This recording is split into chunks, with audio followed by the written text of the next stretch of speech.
bones in her goblin lair. Knows it's all going somewhere. Making friends with the local hedgehogs. Still worships dead gods. Knows her other self will understand. Does magic with her left hand. Is reading her own tarot cards. Is the disowned jelly horse. It is meant to be. Battle faces distance everywhere you see. How can you resist when might as well be? Might as well be. It is meant to be. Battle faces distance everywhere you see. How can you resist when might as well be? Might as well be.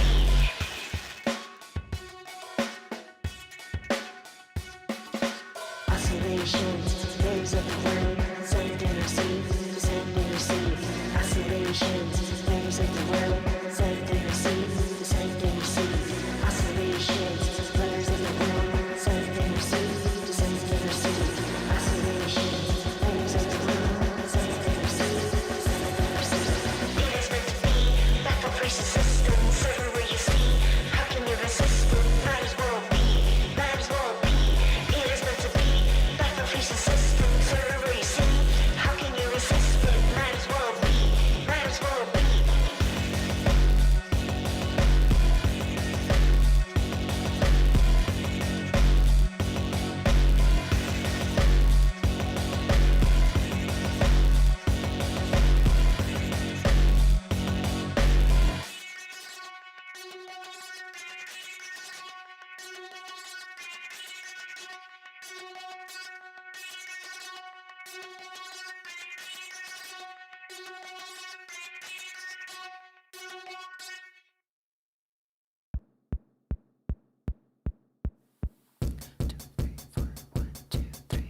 You don't think that I'm a woman, say I'll go to hell. You can always tell, too much makeup, not enough. She's too big, still got your dick.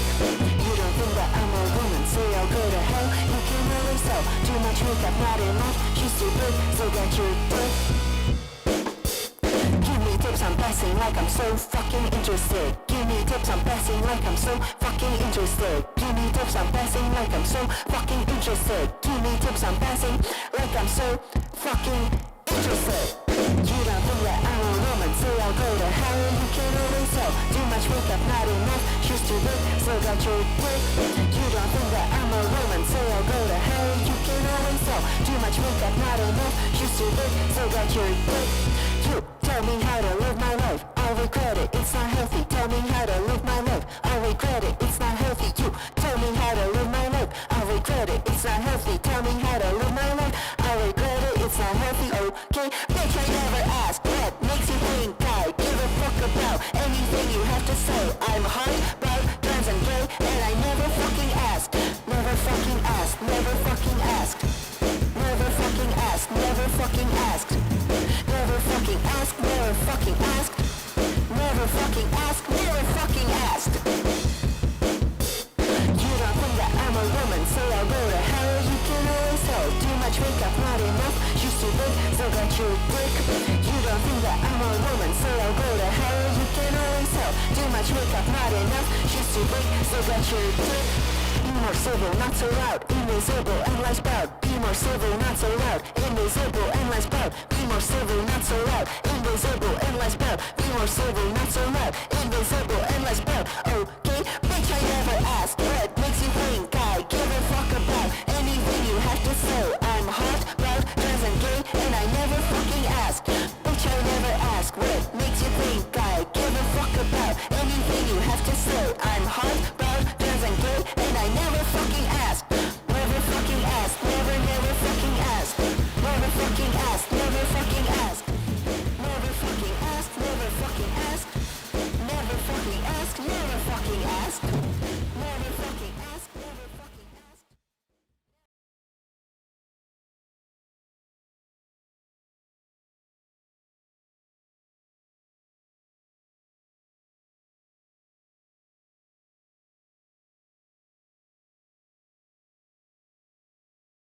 Hello. I'm just unmuting Sen.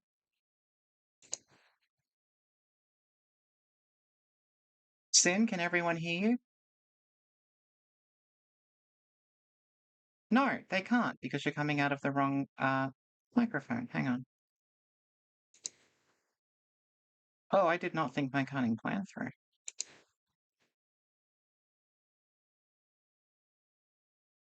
Oh, this is actually really bad. Okay, hi, we are here, by the way.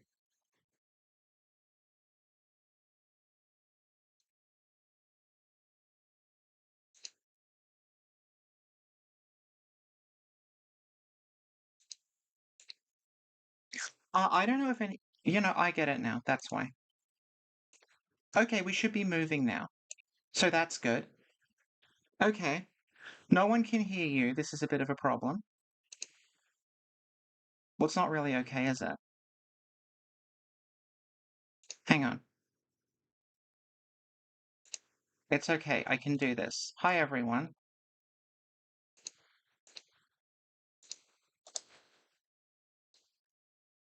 Output capture. CX wireless. Say something now. Hello. She's here. Hooray. Yay. Hi, We did everyone. it. Yay. Hi. Good Hi. morning. Hello. How's everyone doing today?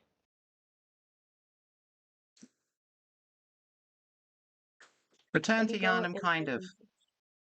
return to Yharnam, kind of. Well, okay, the thing about Return to Yharnam is that, like, this is the 10th one, technically, because the first one we did not return there, we were already there. And the problem is that we ran out of different things we could do with it. So, like, because I'll just run this can be us going over different things we've done with Return to Yharnam. Okay, we did a co-op stream with people in chat. Sin and I did a co-op stream of the entire game. We did showing off cut areas. We did an episode where I played through the game in one window and had a old map in the other window, and I drew like where I was on the old map to show you how the layout changed. We did a cut content stream. We did a stream where I used the clinic skip glitch to I used the clinic skip glitch to make the time go weird, and we like visited Yahagul during the day. And then we did one that was just us going through all the cut stuff on the wiki. So, I don't really know at this point what is left for us to do. Think we did it all. I think we did do it all. And like I was Yeah. saying to Sin in an episode that we just did for Patreon, like I think if you really, really respect and care about something, as much as you might want to keep talking about it, you also don't want to treat it like something that you're just wringing every single drop of blood out of. Which is why, like, obviously it's physically possible to keep making like Souls content. Yeah, so obviously like it's possible. I'll just read in chat for a second. It's physically possible to keep making things. Like there are still people out there making like what's the true story of Ulasil, and I finally understand what Erden is, and I've made an Always Sunny conspiracy board that explains the entire plot of this thing, and I hate all of that. I fucking hate it. It's horrible because that's the attitude of someone who's like, this is just content. Every so often I go back to the well to make more content. Yeah, wringing every single drop of blood out of Bloodborne. That's the Miyazaki's trick. So like, um, that's kind of like where I am, and yeah, Yeah. I yeah, mean, literally for us, I think we're in a situation also where this is not an exaggeration. We have hundreds with an S of yeah, Soulsborne videos on YouTube and yes, hundreds yeah, with an S on Patreon, yes. like not counting the streams. So I feel like even if we want to physically continue, it's just like you can just watch the old Mm. one. We would just say the same thing again. No, we'll Like we remaster it.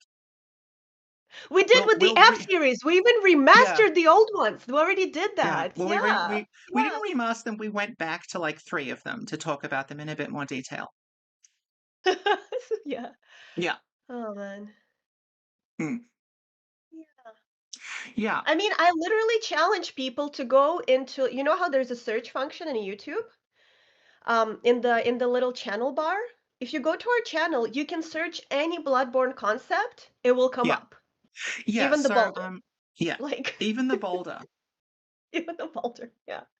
Also, like, I know the boulder episode is why Philomena likes us Oh, that's so because cool. she was listening to it. She's like, "What the fuck is this?" And then she's like, "Olivia, listen to this." And That's that was amazing. yeah, that was how we ended up with Knowing them. important So people. knowing important people. Um, Oh, man. yeah. So this is just going to be like, I don't think there's anything else we can really do with this game that hasn't been done. So, Hmm. um, rather than make this a specific Bloodborne thing, this is just like us with some like leftover questions from mixtape and everything. We're just Yeah. gonna hang out. It's obviously like it's the night where Sin is, it's the day where I am, so we'll just keep going. Sin may have to duck Oh. out at some point. If she does, I'll stay here.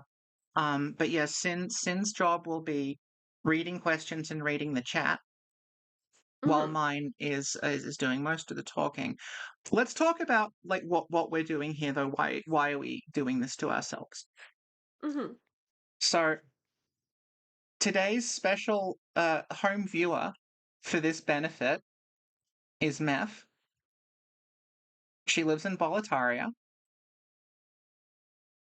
and she runs the Bloodborne wiki. Mm-hmm. Hmm. So you might think, Bloodborne wiki, what does that look like? So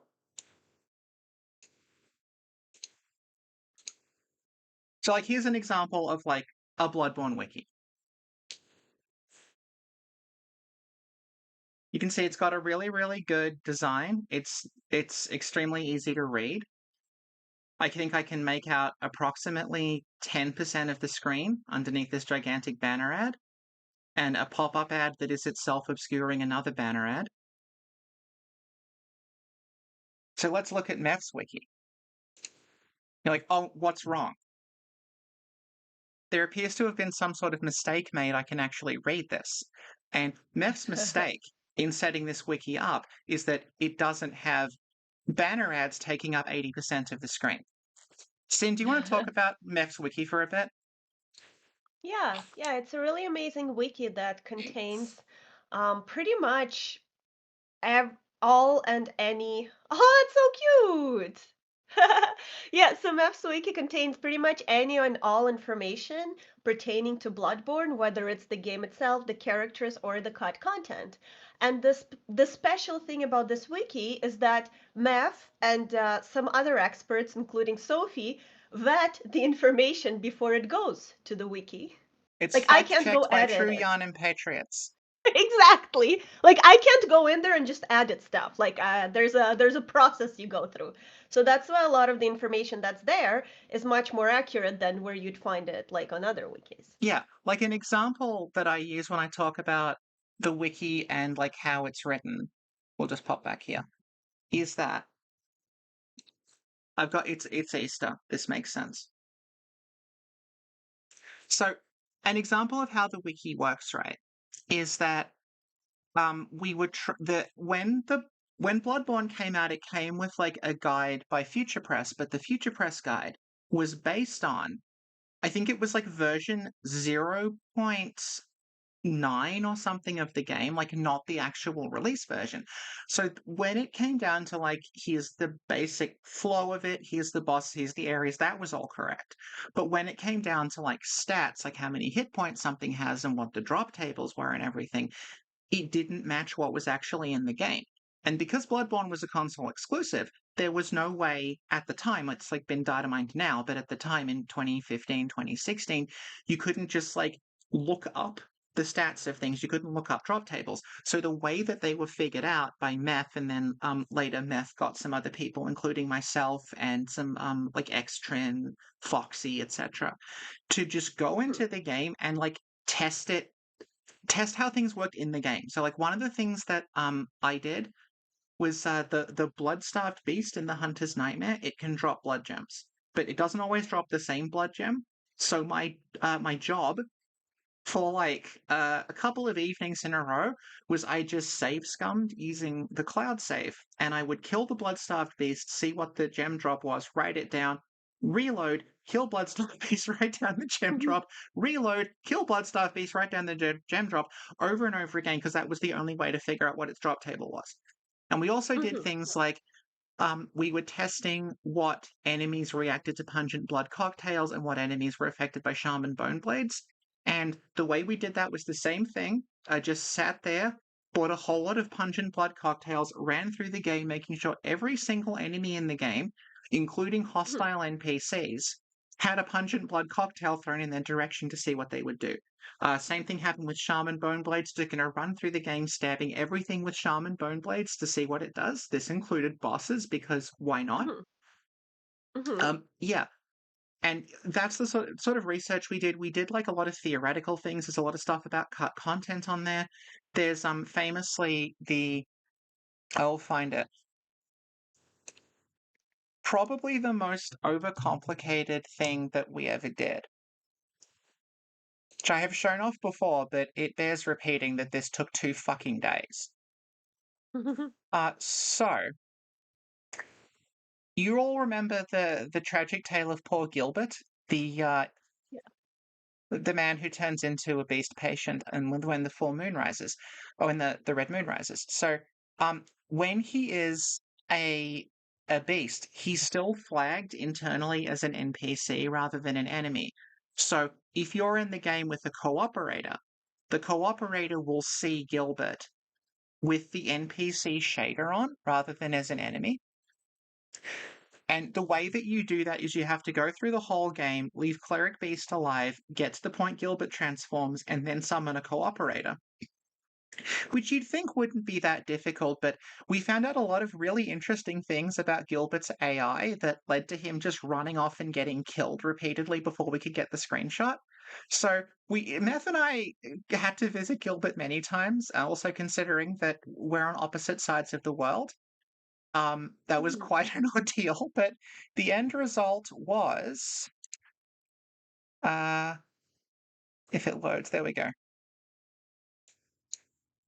That is NPC Gilbert. That is the Mhm. result of about 48 hours of work. Wow. Yeah. Very few people have seen this, but crucially, one of them was H-Bomber Guy. So we did that. Mhm. Hmm. Yeah, and as you can see, this is not running off a wiki or fandom template. Meth actually just sits down and writes all this in Notepad. It Mhm. has little Meph's made little custom messengers that sort of hide around the wiki. They're a little I showed them off last time. They're a little wiki events that she runs where there's like riddles. Actually let's show off some of those. I forget what they are because the wiki is so massive. Maybe I'll find it later. But there will be little we wrote little riddles that we challenged people to solve. We had little crossword games and things you could play. So that's all up there. That's how that runs. It is a real like labor of love. Mhm. And as I was suggesting when I showed off this significantly superior wiki here, uh, yeah, look at this. Like it's so easy to navigate, so Mhm. unintrusive. It's got so much to tell me. It's got ads on top of other ads. So Meth's wiki, you'll notice it doesn't have any. This is with a fucking ad blocker installed, by the way. Um, Meth's wiki doesn't have any ads on it. Where are they? Oh, they aren't there anymore. So she needs money to actually host it, like to pay the And how hosting can fees. we provide her with money? Does she have a link? Does she have a... Well, Sin, I'm glad you asked. Meth has a buy me a coffee page. Mhm. So Could if you you please head over, link it? yes, I will link it in the chat. Thank you.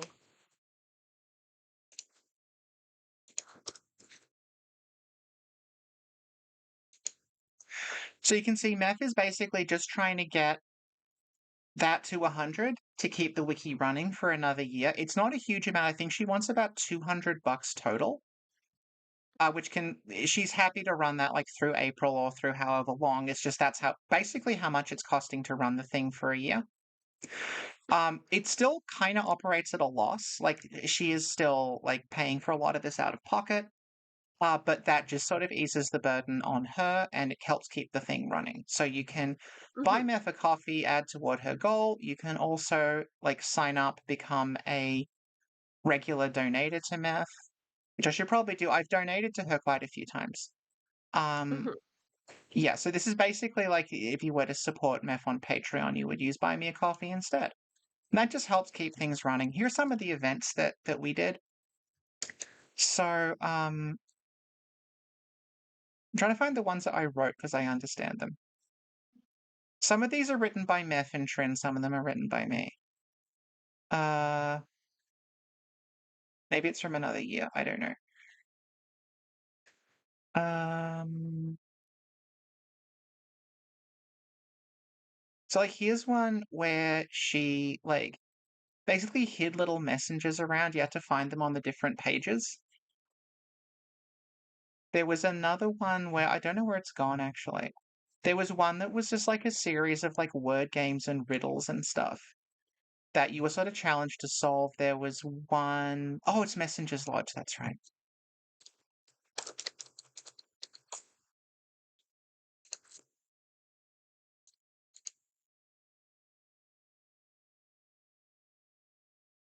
Anyway, um, I think this needs to be fixed. Yeah. So there are a lot of little community events running there.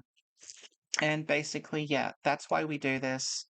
So if you have like a couple of dollars to pitch toward Meph, that will keep the wiki running. That's what we do during Return to Yharnam. Mhm. And that's why we're here today.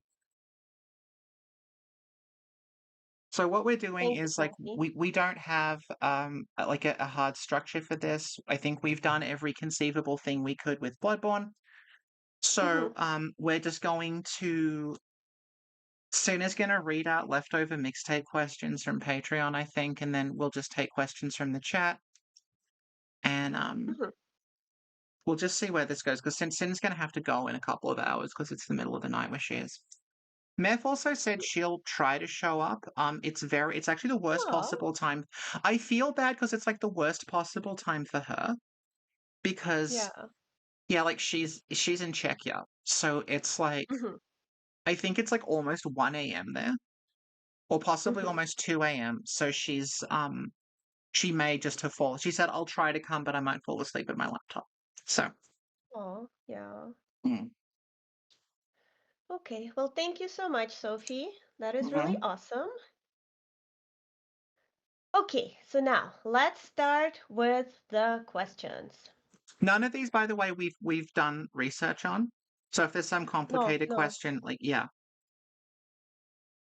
So, from Cody, do you think we'll ever see a real desert area in a FromSoft game that isn't just a cop-out like Lauren or the Karthus tomes? It seems like Armored Core is the only series allowed to have them. And if so, what kind of enemies or set pieces would you like to see?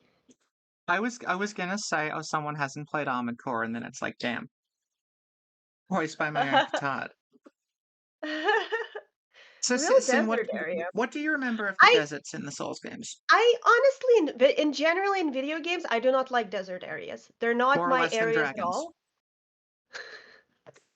What if there was a I dragon in a desert? How would you feel about That's the that? worst combination you can think of. A Mm-hmm. friggin' dragon in a friggin' desert is Mm-hmm. like just kill me. So, but Armored Core had nice deserted areas, which were I think they worked because you were rooming on your fast Mac and Yeah, having fun and shooting things. yeah. We talked Um, about this like when we talked about Armored Core a few times, but like Armored Core starts off quite slow. It's sort of like you're controlling a tank, and then as the Yes. series gets faster and it becomes a bit more like not quite a jet plane, but it feels like Ace Combat sometimes, like it's very fast. They start moving Hmm. into desert areas and like just big open spaces because the mechs are moving so quickly. So you have like deserts and oceans and things playing a bigger role, sort of like from the PlayStation 3 onward. Whereas previously it would be like a factory, a different factory, a missile base, factory where they make missiles for the missile base, an ant colony for some reason. Actually, that was a Kingsfield reference. I fucking know.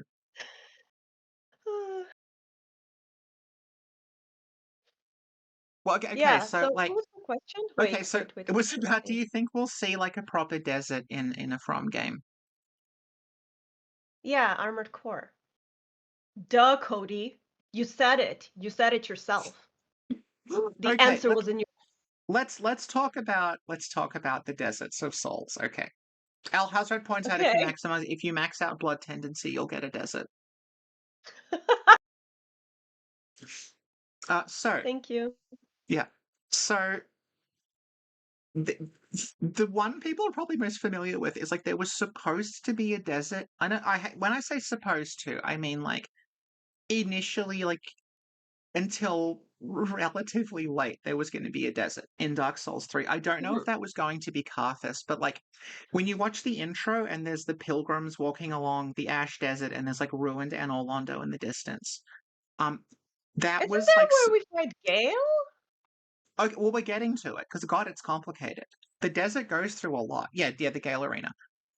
So what ends up Okay. happening is that you'll notice like, hang on, why is there a desert with Anor Londo in it when in the game Anor Hmm. Londo is in the snow? And then when you fight Gale, you're also in a desert and there's an Anor Londo in the background, and you're like, wasn't this in Hmm. the snow last time? Also, why are there two Lothrics? We'll never know. Um, Yeah. Oh, yeah. just an FYI, because the goal, just so people don't freak out, the goal is not updated in real time on Meph's wiki, Oh yeah, on yeah, yeah, Meph's yeah. The trophy. coffee is Yeah, not because I up. just Yeah, donated and I'm like, wait, what's the goal? yeah, yeah, Okay, okay, cool, cool. yeah, yeah. Yeah, sorry, go on. And the reason that it's weird and inconsistent like that is that the area that we now know as Irithel of the Boreal Valley, that was a desert. Mm. Oh And the way yeah, that we they did talked it was about it. basically, yeah, Okay. basically they got out a white spray can and just sprayed all the sand white and said it was snow.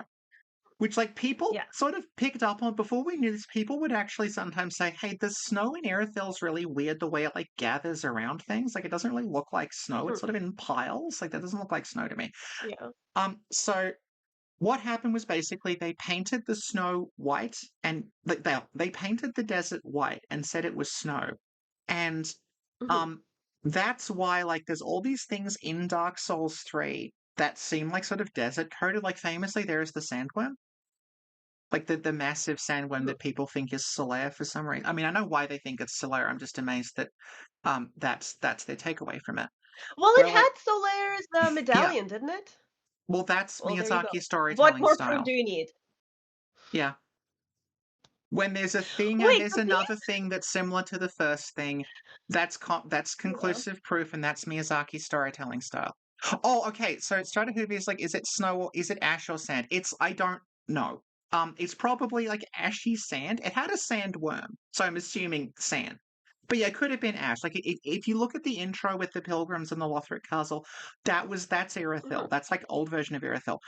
The reason I'm saying sand also is that internally there's a list of Hmm. like I brought this up before. There's like this. It's an old list of like basically sort of progression milestones in the game. So it's like it's not for external use. It's for the programmers to know. Where it's like okay, like when this happened, like have these events happen when this other thing happens. And one of the things that happens in that list, so it's like if you imagine, it's like leave Lothric Castle, arrive at Undead settlement.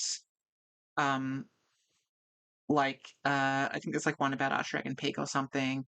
Um Hmm. yeah, it's like this list of like events. And one of the events, the final one, is like it's called like Anor ruins are revealed in the desert.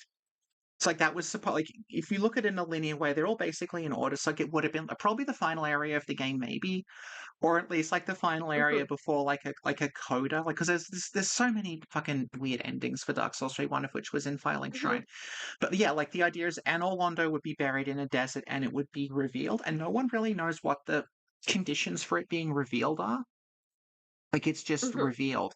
I'm not sure if that means like you wouldn't know it was there, or there was some sort of like illusion cast over it, or maybe like it was buried and it would rise up out of the ground. No idea. You don't know. But basically, Irithyll used to be a desert, and that's why there's a sandworm. Because why is there a sandworm in a lava thing? Well, the sandworm was supposed to be like a boss in that area. Actually, if you look at the art book, the sandworm in the art book, it's like drawn in like an ash desert. So this is like it's got like sand and like ash all over it. And yeah, you'll notice the sandworm also gets recycled in Armored Core 6 as the sea weapon worm thing. Mhm. Yeah. Yeah. The cool Yeah. fight, one of my favorites. Yeah, no, that's yeah, Villain. yeah, it's incredible. Yeah. It's incredible to compare like I'm not like bashing on Elden Ring, but it's interesting to compare like the big free for all at the end of Shadow of the Erdtree where there's like all these characters you've met fighting with the Sandworm mission in Armored Core 6, where it's also a bunch of characters you already know, and like it's really like the way that they interact with each other is so different.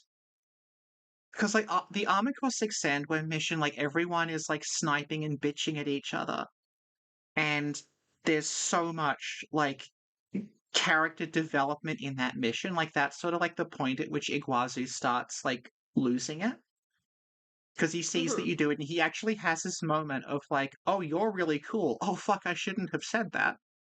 And you get like Yeah. Snail like undercutting everything, like rusty and chatty and everything, and then you compare it to like, you know, someone like upon my oath of the thing, I'll never whatever the thing.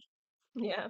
Anyway, I know like There's an and a important. portion of that is that like in Shadow of the Erdtree, those characters can show up in different orders, so they couldn't obviously script the whole encounter. I understand that, but yeah, I think So, Armored Core 6's character writing is really underrated. Continue, Sam. yeah, there's an important poll in the chat, so I need Hmm. people to, if you're just listening, to go into the chat and vote. An important vote is happening. Okay, You can Elden vote Ring is at wrong 70%. because people are voting wrong. The answer is Jujutsu Kaisen is better Okay, than Elden Ring.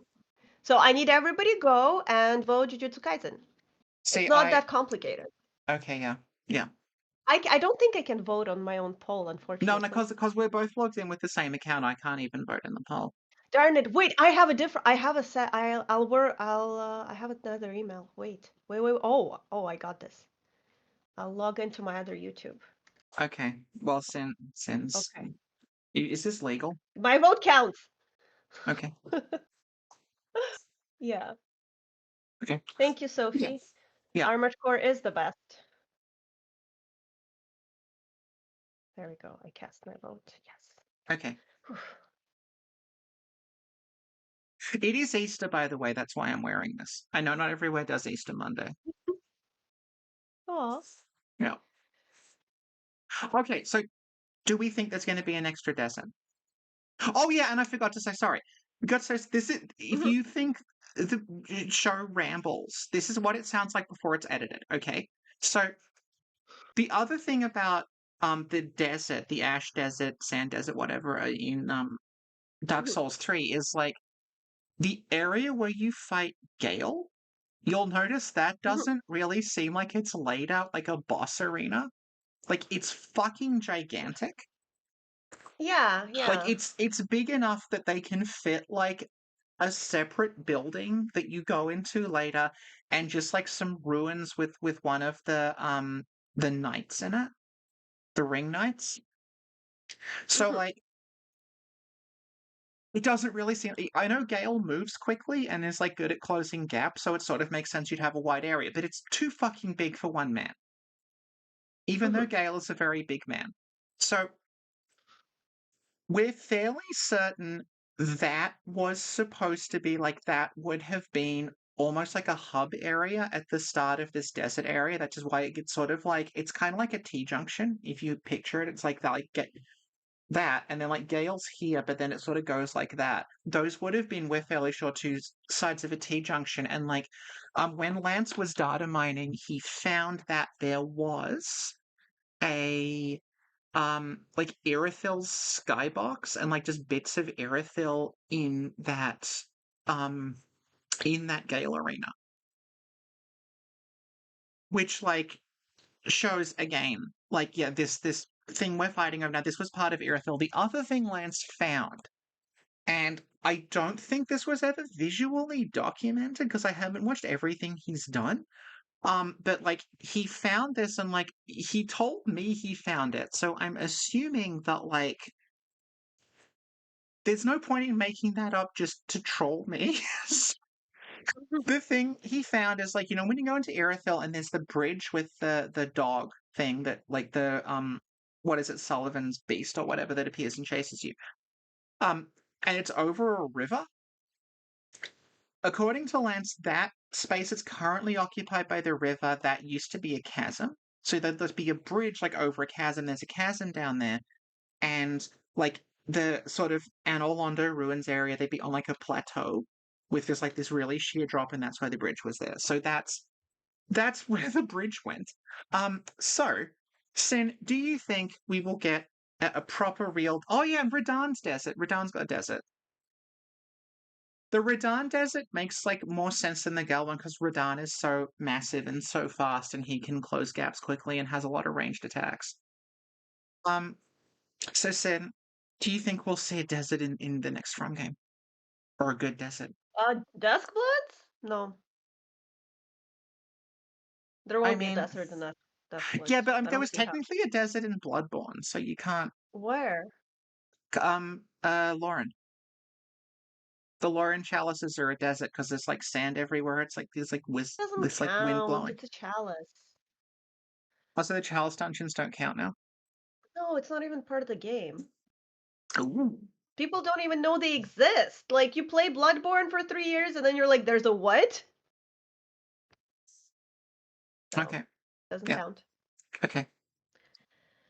Okay, so I need everyone. I feel like not enough people are voting Jujutsu Kaisen. You guys, what is happening? Come on, it's popular. Like, the last episode of Jujutsu Kaisen was rated like the highest anime episode of the world. Mm-hmm. Like, I don't understand. Okay. Elden Ring manga is not rated the highest in the world, and it exists because I saw it in the manga store when I got some Jujutsu Kaisen. Is that like the I'm comedy just saying. Elden Ring manga though? Because I feel like you might like that. It's a comedy. Focus, I don't focus, think it's like a focus. slice of life. Yeah, what? We're 50 minutes into this. We haven't answered the first question. All right. Okay, wait. Uh, Deserts in Souls. Do you think there'll okay, be a desert wait. in? No, there won't. Thank you, Sin. You're welcome. Okay, Yeah. next Okay. question. Okay. Yeah, the Elden Ring gag manga. There you go. You might like that. Disrespectful. Somebody said solo leveling. Oh, I didn't watch that yet. I didn't have time. I've been spending all my time on Jujutsu Kaisen. I Hmm. actually got mangas. This is the first time I've like voluntarily pay monies for a manga.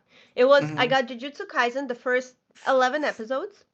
I got 3 Firefly Wedding because Instagram has been recommending animus for me and mangas.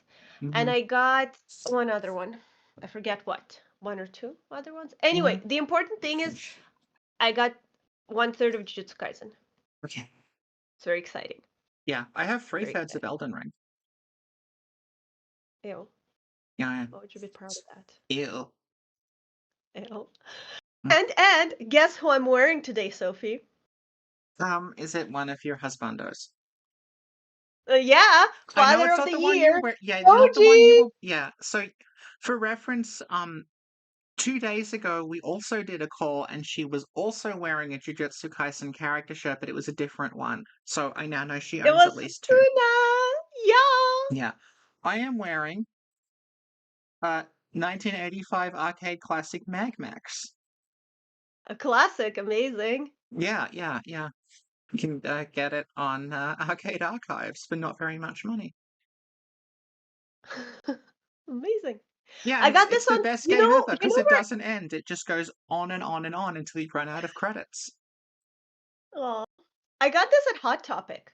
I've never shopped in Hot Topic before in my friggin' Yeah, life, yeah, but my JGK merchandise comes from, well, yeah, t-shirts yeah. from Hot This you Topic. were Because joking that's, about they're like midlife official. crisis hair. This is apps because you turned 40 like quite recently, and the What? first 41.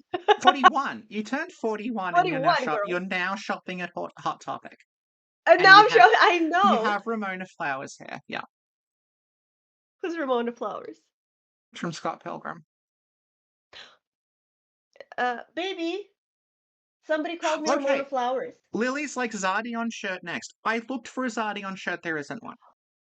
Yeah, I looked for MD Guy stuff, Zardian stuff. I looked for other stuff. It's not official, don't exist, Well, this isn't unfortunately. official either.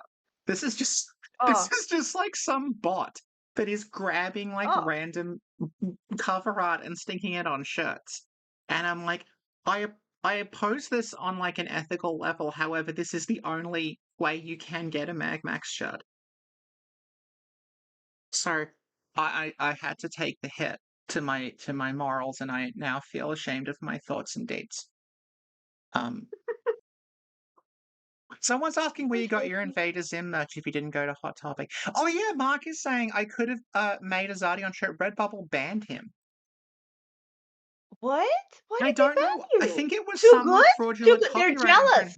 No, because I have. Hang on, can I see it? I have oof, that that Axelay mug there. That's the ship from Axelay. 3-2 drew that.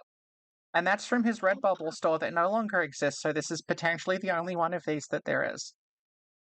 Oh my God, but it's true. We could get people to draw things. Oh, Hmm. okay. Okay. Loophole. Hmm. Oh, Yeah. oh, that's too bad, Mark. That sucks. Actually, also speaking of, up there, you can't really see it very well. That's you can sort of make it out if I tell you what it is. It's a drawing of Ludwig. It's like Ludwig in the moonlight. So like there's the Okay, light coming okay. down. Yeah, and that's Yeah. by our friend Vodka Folly, whose Redbubble store was also taken down for copyright Oh, infringement despite that's messed yeah, up. That's it's messed up. bullshit. That's really Yeah, messed yeah. up. Yeah, Yeah. so vodka and 3-2 have both suffered from the Redbubble copyright infringement issue. Meanwhile, someone literally just stealing the cover of Mag Yeah. Max is fine. Straight I up guess stealing. I That's I fine. guess Nichibutsu That's where they went wrong, aren't okay? that Are you learning litigious. through two? That's where you went wrong. Okay, so I will read the next question if Jujutsu We Kaisen didn't gets 5 answer more if votes. there was going to be a desert in the next game. Oh, there won't though. What do you think? Okay. I got a bit annoyed actually about this because no, because like so people saying, "What do you think about the new? What do you think about the new game?" And I said, "Well, all I know about it's possibly more's come out. I'm not following it because I'm sort of over it at this point. But like he said, abstract fantasy, whatever the fuck that means, and the he said it's abstract fantasy, and he was thinking of Escaflowne and Dunbine, right? Mhm. That's all I know about it. It is possible that he has said more, I don't know. But he said like Escaflowne and Dunbine, and it was abstract fantasy. Escaflowne and Dunbine both have mechs in them. Hmm. Because like people like Escaflowne is pretty popular. I'm assuming people are at least familiar with it. It's basically fantasy with giant mechs. Dunbine is Mhm. similar, but it's fantasy with like beetle mechs. And I think by like when he says abstract fantasy, I think he means he's moving away from dark fantasy. Mm. And it's a bit more like kind of fairy tale-esque kind of deal rather than like everyone's undead and there's a kingdom to the north, but you know, if anyone can trot that out for an eighth time, it's him. So and what happened was like I said, it's like they said it's abstract fantasy, they cited this, they cited that, and they've got mecha in them, but I don't know. And then someone said, well, you're not taking into account it could be mecha, why aren't you paying attention to the mecha? And it's like because first thing I did, and secondly because he said this is abstract fantasy and it's an RPG, so it's not going to be a mech game, even if it has mecha in it. Like he's made it clear what it is. Anyway, I would like if he did like frame grind or something. Anyway, um, I hope it has a desert in it because he's tried making deserts and they haven't worked. Hmm. Yeah, that took a really long time to Thank say. you, Sophie. There might be a desert. There might be a desert in what are the Dusk Bloods? Is there? I mean, Night Rain's got a desert in it because I've seen people fight. They Oh, fought. It was three Siths stuck together, and then they split apart.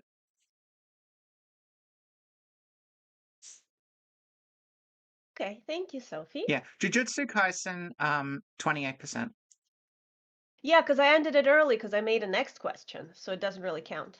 Like, thing is, I can't actually see. I just see yes, and it says 88%. Oh, is there a desert in the next Souls game? Okay, yeah, 89% think yes. Oh, okay, interesting. All okay, right. yeah, yeah. Okay. What if he has like his career takes a turn and he starts putting deserts and everything instead of swamps? And that people will The come on desert is board just a with dried out swamp, so people will come on board with that. And then we'll get people going, well, yeah, as we all know, From Software traditionally they have deserts and everything. God, yes. Yeah. The longer this goes on, the more likely it is to just become like a spray aimed at various people. Oh, hang on. So, In Night Rain, there's a fourth Eternal City in Night Rain. Did you know that? I didn't. Yeah. no, what is it Well, cool? I'm sorry to bring this up with you, but Night Rain is in fact set in Limveld, which is parallel to Limgrave. So unfortunately, the events of I Night don't know Rain if are you're not canon joking. to I Elden Ring. honestly That's don't true. know. That's true. It's set in Limfeld, which is a parallel universe Limgrave. Right. Yeah. So, All the people next. jacking off over like the presence of Artorias in Night Rain. If you are the same people who were mocking Sabrina Carpenter in Fortnite, this is like a teachable moment for you.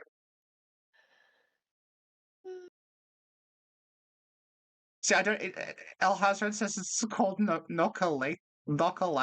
I don't even know if that's true. Okay, Box Turret has a question, Sophie. Why is it called Soulsborne when the ratio of souls to born is a 4-to-1? I didn't call it that. No, why is it called? Somebody called it Soulsborne. Well, It okay, should be because there's like Blood for Souls. blood soul, yeah. Nocalucino. What's my name? Nocalucino. It's a whole new game. Nocalucino. Continue. Knucklelucino, that's another reborn character. I believe you. Okay. Let's see, what's another question? Victor Okay, okay. says, No, oh, we didn't answer what? it. We didn't answer the Which question. one? You can't about fucking where Soulsborne comes from. You can't just say Oh, I don't know. Next it's not where question. it comes from. It's why is it a 4-to-1 ratio? But isn't the question why does it say that when it is a 4-to-1 ratio? Yeah, you're right. Yes, Why yes, is it yes. called Soulsborne versus ratio souls to born? Okay, Yeah. because of like licensing issues because they can't legally say that Bloodborne and Demon Souls and Dark Souls are the same because one is like a Sony exclusive thing and one is a Bandai Namco thing, along with Elden Ring, which is why the bosses from Dark Souls can show up in Elden Ring, but the bosses in Bloodborne can't show up in Elden Ring, except when they do and they just change them slightly. Are we pre-recorded or live? We're pre-recorded. But we anticipate everything that can be asked in the live chat. I think Cool, huh? if this were pre-recorded, I would have a lot to answer for because we are an hour in and we have answered two questions, and one of them was just Sin going because and then changing to the next one. Now, okay, but yeah, like I do like what like bleh. Like we've talked about this before, but like the souls, like that sort of Soulsborne thing, like they have a lot of things in common, but also at the same time, like when you get into a fan level who are obsessing over minor details, they're also not the same, which is why like Sin, who's that person who's been complaining loudly about Elden Ring for the last 3 years, also really likes Bloodborne and Dark Souls And Demon Souls. and Demon I'd say Souls. Yeah, Demon Souls yeah, more than Dark Souls. Yeah, Bloodborne and yeah, Demon yeah, Souls and yeah. So Armored you're Core. like you're yeah. So on a macro level, yeah, these are all very similar. But then like you get into this level, and it's like, no, like only three. I like three of these, and I hate the other four because they're so like different from one another. Hmm. Hi, Allison. My They are live. fiance is I in the am chat. pre-recorded. Yeah, Hi, Elsa. my fiance is in the chat. Aw. Mm. But yeah, the reason what didn't okay, this is interesting actually because I remember when Sekiro came out, people started saying Soul's Bokiro. We started saying that. No, but I think other people did say it too. But then like Sekiro dropped Really? off because like even though Sekiro's just fucking using the Dark Souls 3 engine with a bunch of like extra stuff running on it. That's so different from the other ones. It doesn't feel like it fits in, even though like they're very, very similar. Mm-hmm. Hmm. Thank you, Yeah, Sophie. I'm sorry whoever asked that. Okay. I mean, I assume you weren't expecting a particularly long answer, but I probably could have. I don't know. Okay. Victor is asking, of all food items in the Soulsborne games, which ones do you think could actually taste good? And which animal or plant in these worlds would you like to try if you could cook it? Okay, Sam, this is a you question. Jesus Christ. This is okay. So, what tasted good? I'd say I would like to be at the Valblad's banquet. Mm-hmm. Like we only see like Yeah, the aftermath, but it looked like they yeah. had wine, fruit, probably like a whole pig or something. Maybe the multi-eye pig, maybe they roasted that. Mm-hmm. Um, The multi-eye pig, would that be safe to eat though? Because it does do frenzy when it breathes on you. maybe it would give it like an extra kick, extra little Okay. taste. Yeah. I mean, The yeah, like frenzy taste. okay, so like I I'm asking you because I don't eat meat. So you have to make this Yeah. decision for us. But also, like, when we're Okay. talking about, like, weird eldritch things getting an extra kick, right? So there is a province in China where they make soup and they use toxic snails as the stock. So like they boil the Mm. soup and then they put these toxic river snails in there. And like the Mm-hmm. sort of the venom of the snail gives it this I don't know if it's venom or poison, like the poison of the snail, it gives it this like spicy kick. So basically, the snails become stock Okay. cubes.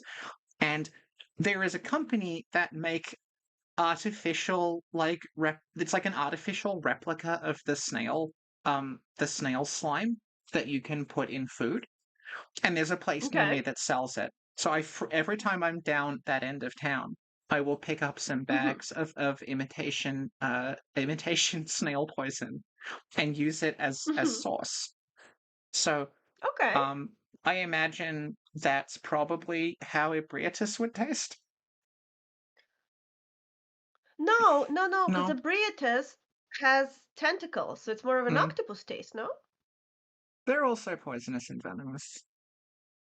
So Yeah, okay, yeah, so if it's it would let's be run through what they would taste. Okay, Celestial Emissary clearly tastes like mushroom, correct? yes. Yeah. Blood-starved beast is jerky because it's basically just skin at this point. It's all dried Yeah, out. yeah. Yep. Mm-hmm. Gascoigne, 100% fucking beef. Man-eater boar is man-eater boar would just be pork. Mm-hmm. Man-eater boar with multiple eyes. That would be like. That's super bacon. I'm glad Bloodborne came out after the internet's obsession with bacon as a punchline, because it would never have ended. Oh my god, Yeah, yeah. yeah, yeah. Um, amygdala, I'm thinking like a lobster maybe, because it's got like an exoskeleton. You'd like boil it, crack it open. Like It pulls soft its shell own arms crab. off. Yeah, soft shell crab. Oh, Okay, yeah. amygdala is a soft shell crab. Um,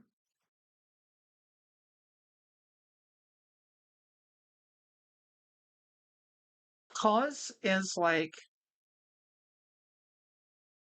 whale. I'm assuming whale or squid. No, cause is, oh, I have the texture in my mind. Jellyfish.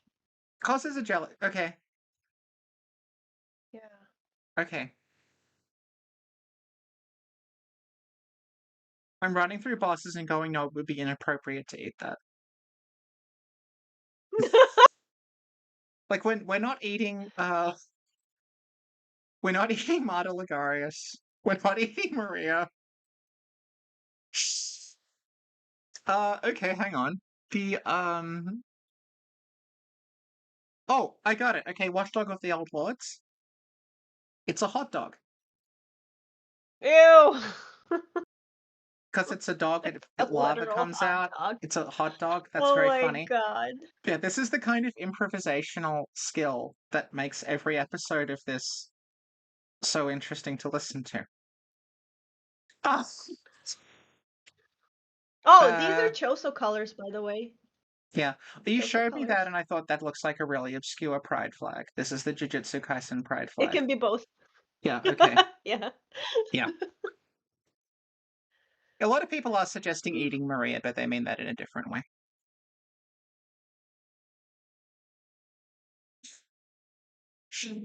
Thank you, Sophie. Lawrence like fondue because he's like burning. No, you take his skull and do cheese fondue in the skull. Oh yeah, okay. And then people are like, No? "Oh, that's actually not Lawrence's skull." If you just paid attention, and then 45 minutes later, they're still fucking there. Yeah. Or with the moon, I reckon Moon Presence calamari because it's got all those tentacles. You go, Oh, yeah, yeah, yeah. yeah, Yeah. yeah. Have you? Okay, The there's one there's. reborn is a turducken. Oh god, I forgot the one. Yeah, yeah. Oh See, my this is god. yeah. Does Vardy do this? No. Only we do this. Literally. And the struggle to find new things to say about these games that don't involve Velka or Erden. It's getting increasingly bizarre. I have a Sukuna Funko Pop.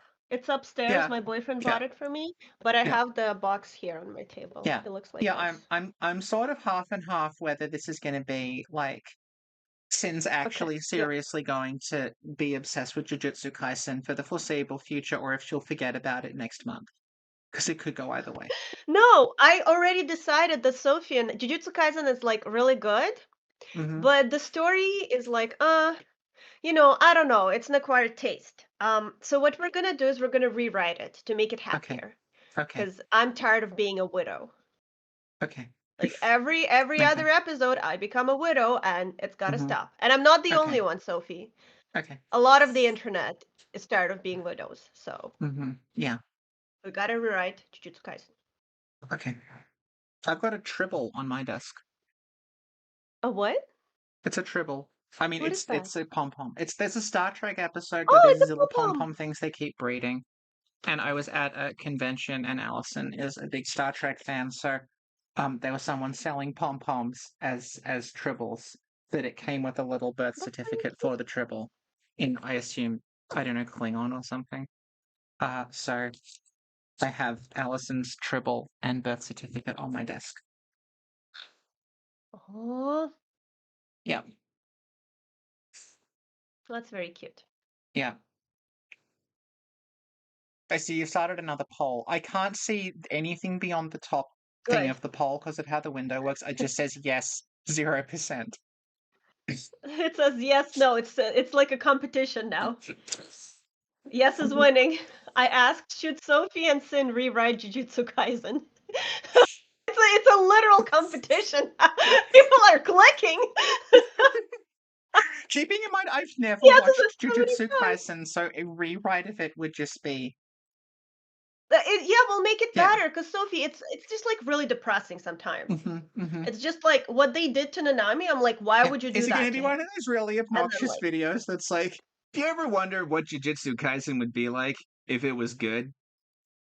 yes, And then it exactly. It's becomes one of about those. like screenwriting 101 tips and making it fit the hero's journey. I No, we're love doing those. it at manga per manga, episode by episode. So there's going to be at least 30 episodes of this. Okay, yeah. Okay, so for reference, we're still on episode, I think, 33 of Reborn, meaning We there's started another watching season 2. 170.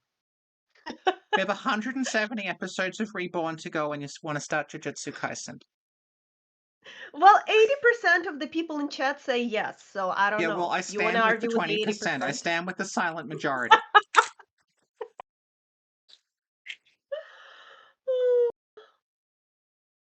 We did start reading another manga. We did. We're actually 2 issues behind now. Oh no, we gotta fix Yeah. that. Okay, Gotta fix so like that. I'm we actually started excited for this. reading. The guy who wrote Gantz has started a new series that's about a group of like 50 to 60-year-old men who find an experimental drug that turns you into like a 20-year-old girl. A woman, I guess. They keep saying girl. And they Russian roulette it to see which, then you don't know who's going to change first. So we're actually Hmm. still at the point where like no one's sure who actually took the drug yet. And it's a sort of like Hmm. it's an interesting exploration of like kind of like what happens with like lonely men in sort of middle age. Like Hmm. without it being like an incel thing. Yeah. Yeah. Yeah, so like I that's been interesting so far. We were actually a little bit behind, and I think once we get to like we're 6 issues in now. There's 6 issues, we've read 4. So I reckon if we do the next 2 issues, I'll actually release that as like a read along. Yeah. Because like we don't know Yeah. when we're reading it like who we still don't know who actually got the shot.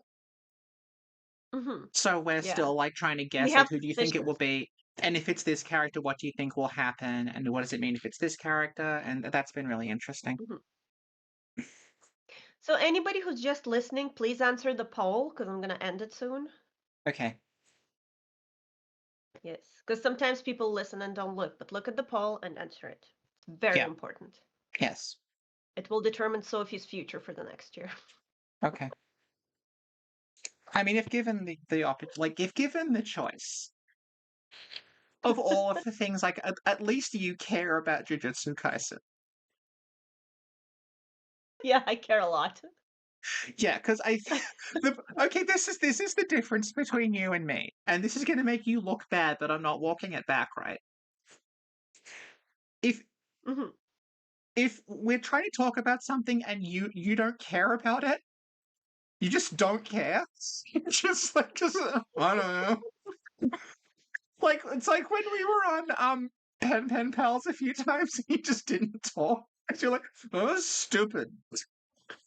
I But like contributed at the right moments. you contributed The at the moments end I just cared about. ranting about how much you hated Pat Labor. But like the difference is if you give me something I think is stupid and I don't care about, I at least make the effort. Just have the baseline knowledge of it. Nah. You see, I'm real. I'm real just like Toji. Mhm. Okay? Yeah. Toji was like, I'ma sell my kid to the Zenin clan. That's real. Yeah. Okay? Thank you, new member, Mr. Crazy.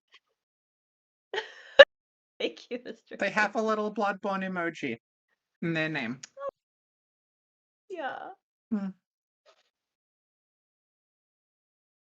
Okay. Do you want to just like hang on? Let's just talk about the wiki again for anyone who's new. Hmm. Okay.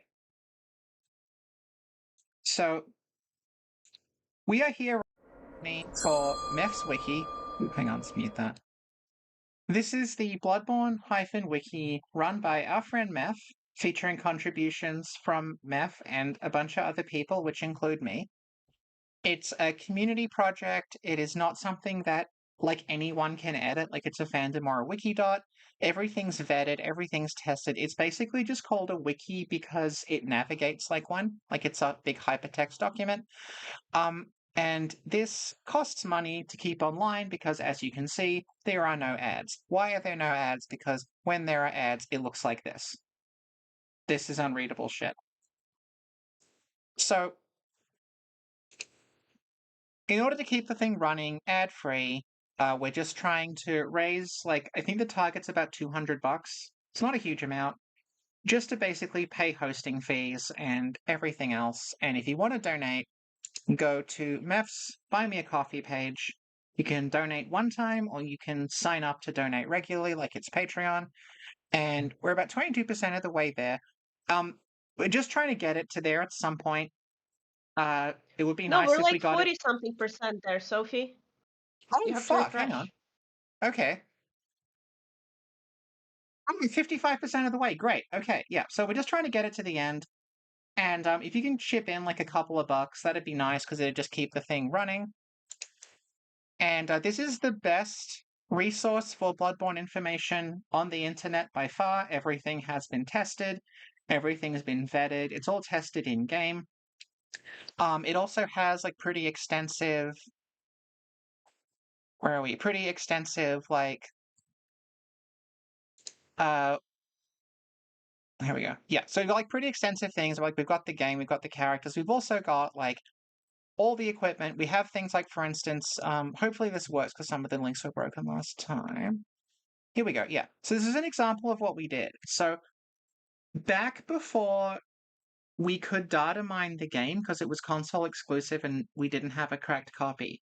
This is how we figured out the like iframes and the attack frames and everything of the different like weapons and moves in the game is just recorded them and played them back like frame by frame to figure out like when impacts happened and when attacks were launched. So those gifs there, that's actually me. This is like a night that I spent just in Moonside Lake because it's easy to see, firing every weapon from the exact same angle and then putting them next to each other to time exactly how many frames it was between hitting the button, the muzzle flash, and the bullet coming out.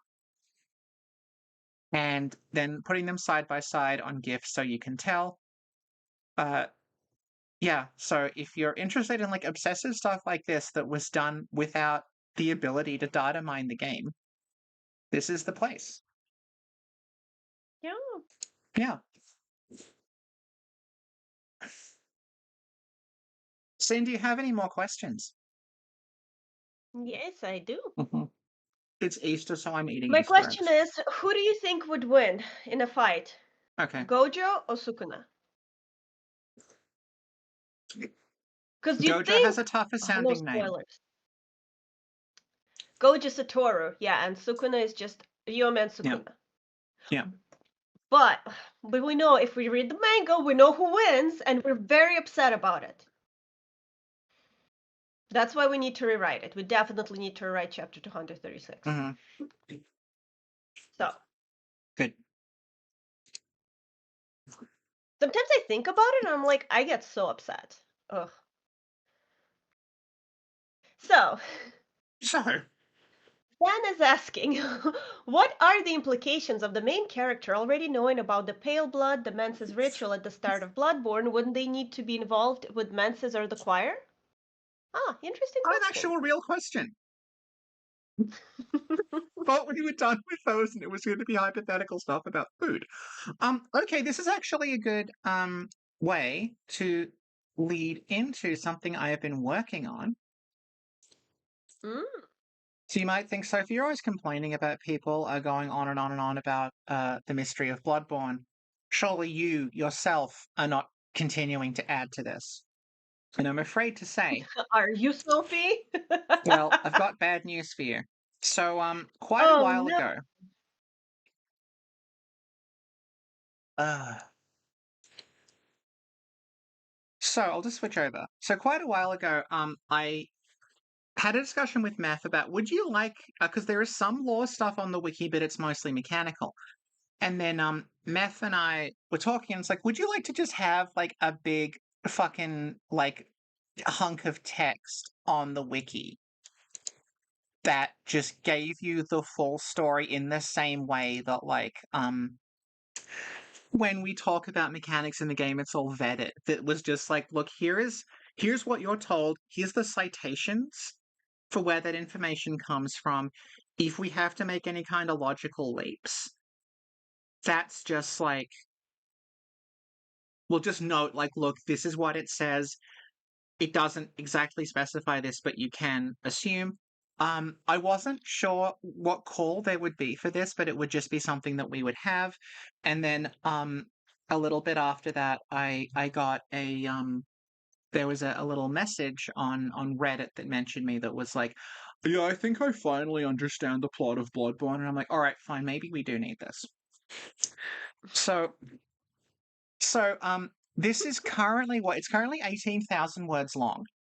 And if you're like, aren't you always saying the story of Bloodborne's not that confusing and people don't need all this? They don't. You absolutely don't need this much information. It is literally just there. So I'll show an example. So like it is literally just there to head off at the pass any of the like annoying sort of like, actually, what about this? What about this other thing? Oh, well, that's interesting, but I have my own theory. Like, it's just about laying out literally everything and going, okay, it's this thing and this thing and this thing, and it says this bit here, and it says this bit here, and it says this bit here, and the subtext of the entire document is please shut the fuck up. So it's a work simultaneously of great love and also a fair amount of spite. So we can go from here. There is a little section on Paleblood. Okay. So here's I'll put the chat back up because I can't read it when I'm in full screen.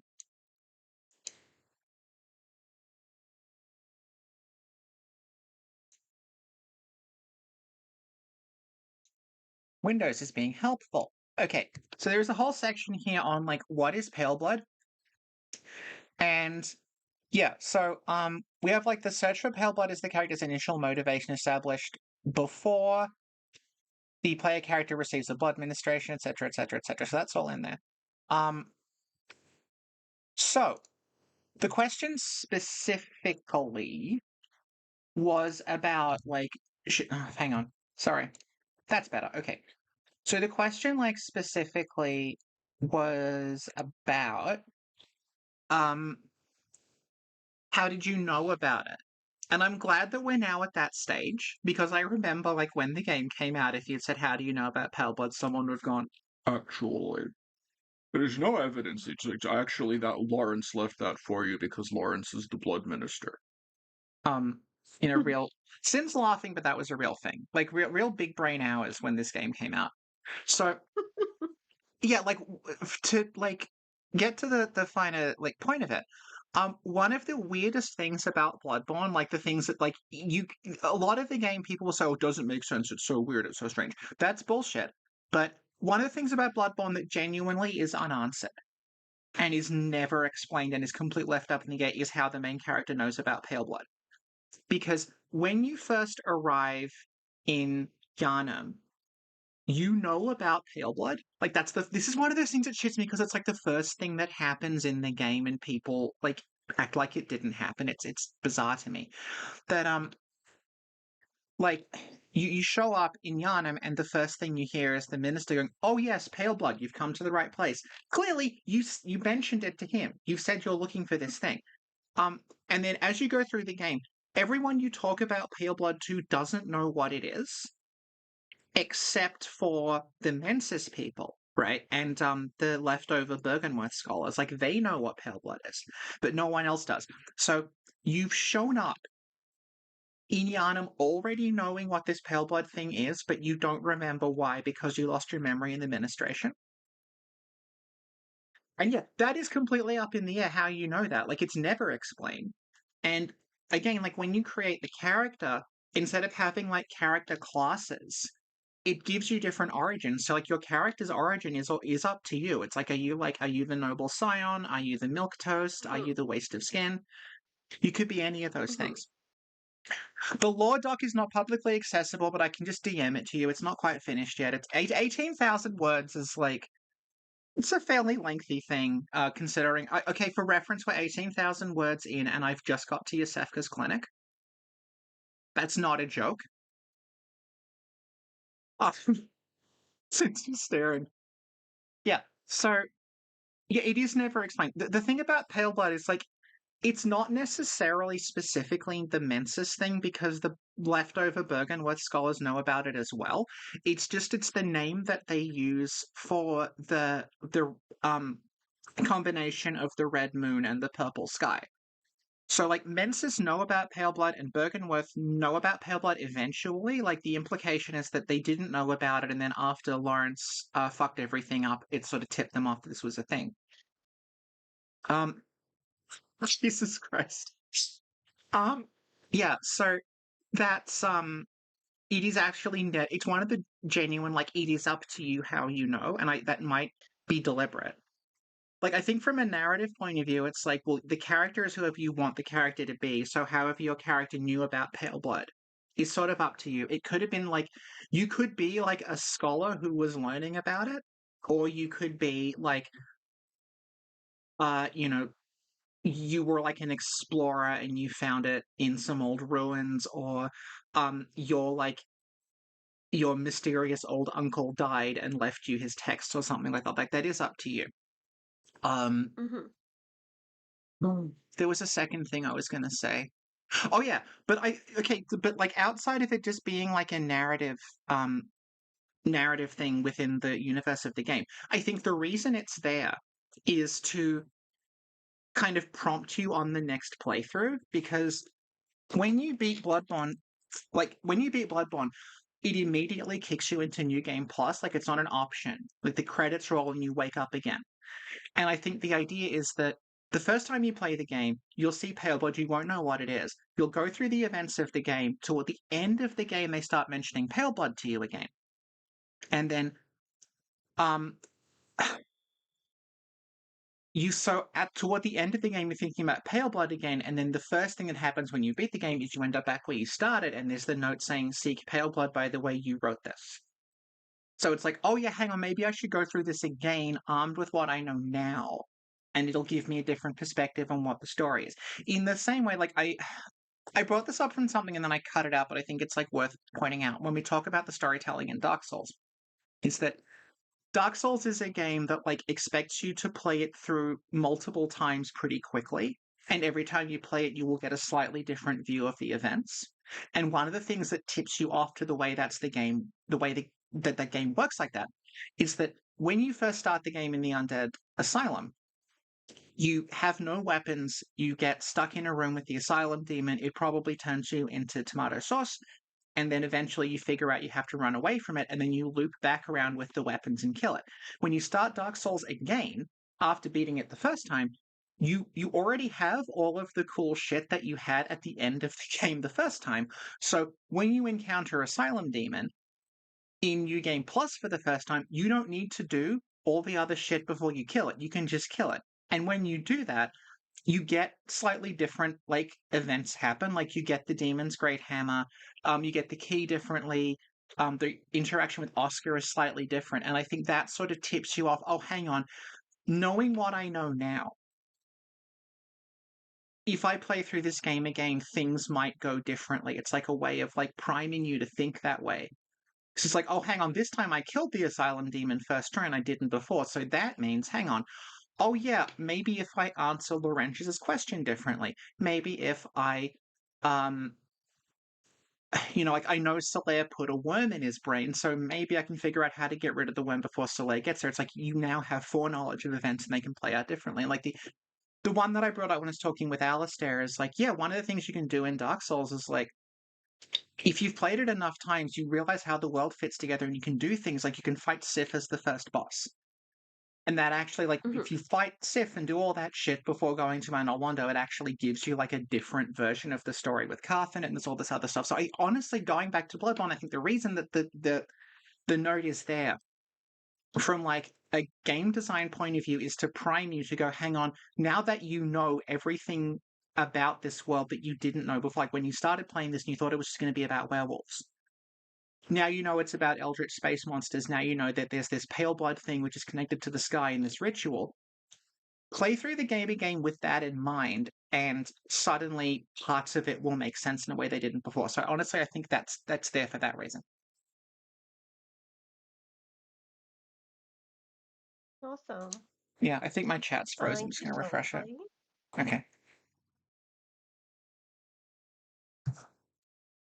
Do you have a thought about it, Sam? I always thought like I think it was actually many years ago when I was doing like watching like lore videos. I remember watching Redgrave's Oh, video and he was like and he was like, "Oh yeah, by the way, when you start the game, you actually have characters that you can pick from." And I was like, "What?" I completely forgot about that. That was mm, just like erased from my mind. And I was like, mm, "Wait, wait, wait, what? We can pick our character? I don't remember doing that."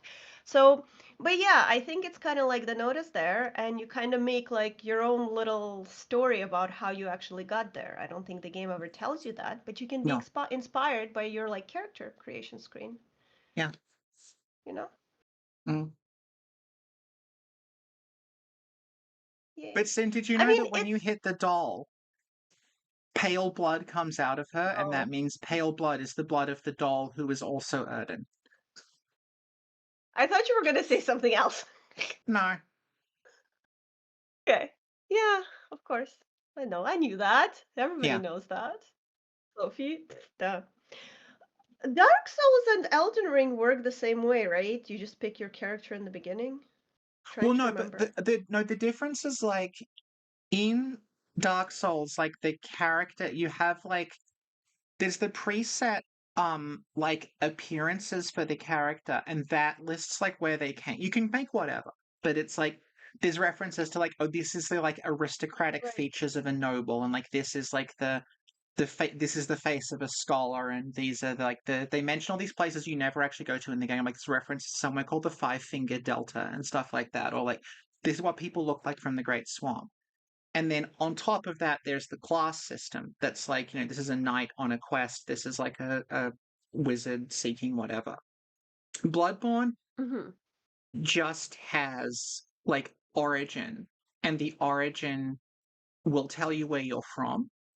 And all it is your stats and how many echoes you start with. So it's just this is your origin is that you're a scholar, so you have like higher arcane, or like your origin is that you're like a former military soldier, so you have like a lot of strength. Your origin is that you are from what it calls an aristocratic bloodline, which is implied to be like maybe something dangerous going on here. So it's like you have really high blood tinge because like you're of this like other bloodline. They don't mean anything like mechanically, it's literally just those are your stats. Like you can have the character be whoever the hell you want, but like it does make it way more open that like your character is whoever the hell you want them to be, and they can have come from anywhere. Mm-hmm. Mm. Awesome. Yeah. Okay. Let's look. Oh, Walpurgis is asking, what, who, why? Father Ariandel. I don't get it. I know he is behind the drag persona Guinevere, Yeah. You decided that. but is he a Corvin or one of the large guys found in the Ring City, which I still don't know what they're supposed to be? And did he use his flail to reshape the painting? I'm so confused by this. Olsen, you know all about Father Ariandel's drag persona, so why don't you tell us? Wait, let me remember this, Father Ariandel. All right, so what happens Okay, no, is no, this is. I'll tell you what Gale. happened because this. Okay, you tell me what you Okay. think happened, and I'll tell you what IGN thinks happened. I'm just trying to like remember backtrack. Gale shows up and he's like, must my lady must paint or something, and then we go into a painting. Yeah, that's pretty much the plot. Gale It's shows not the up with paint. something. Wait, and we think, oh, is it a painting of Ariamis? Because that's the other painting, and it's like, nah, it's the painting of Ariandel. Yep. So then, I'm trying to remember. So did Ariandel create a new painting over the old one, and it didn't go too well, so now it's kind of like rotting away a little bit, and so we must burn it? But then inside the painting, the girl is painting a new painting, so I guess that's a fresh painting? But if we're burning this one, will that one burn with it? Like, shouldn't we take out her painting first and then burn it? Yeah, But also, you're the kind of paint getting at is the the blood of the DLC. pygmies. No. Okay. Yeah, yeah, okay, wait. So, The paint. yeah. Sophie! Yes. Gale tried to eat the pygmies. Oh my god, I'm having PTSD. Yeah. That was not okay. Well, Continue. but he needed pigment from the dark soul of man.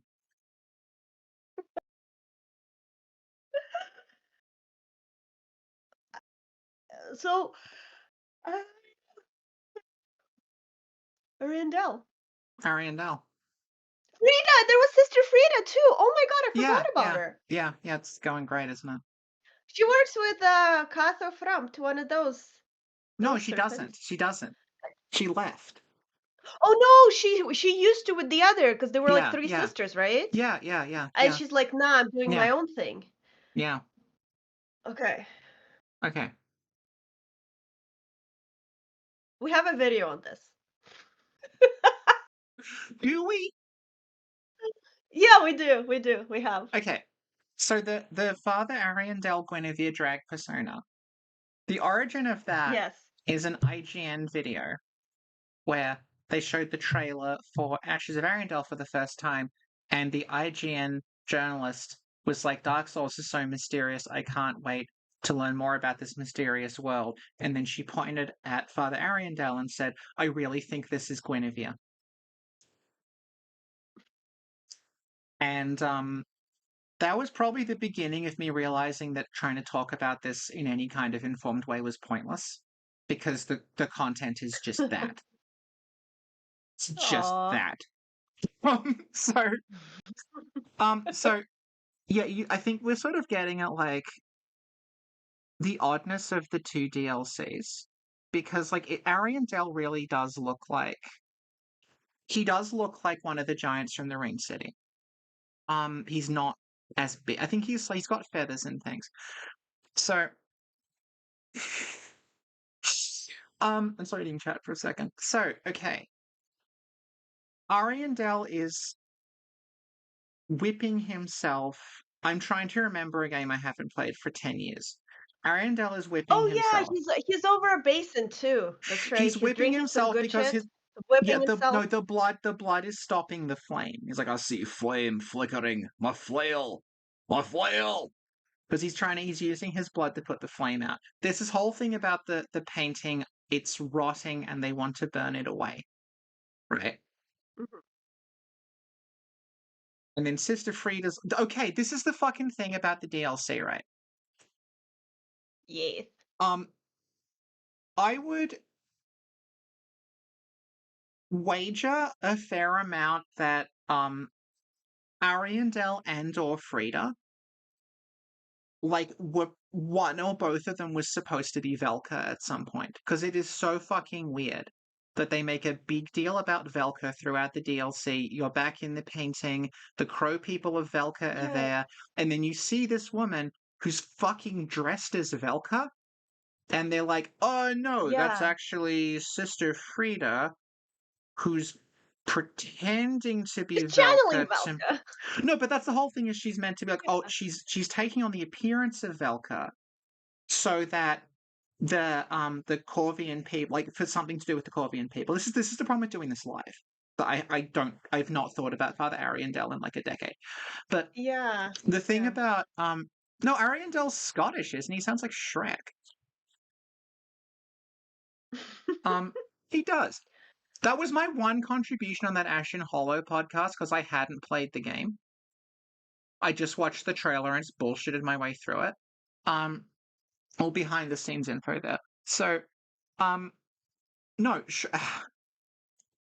So where was I? Yeah. So basically, every time there's something like that in one of these games, it's like, oh, this character is taking on the appearance of another character. I'm always sort of thinking like, was this the plan, or did you repurpose that character's model and now you need to justify it as someone else? It's like the whole thing with in Bloodborne where it's like, oh, the Healing Church, they're so pretentious and they see themselves as the successors of Bergenworth, so they dress like they're from Bergenworth.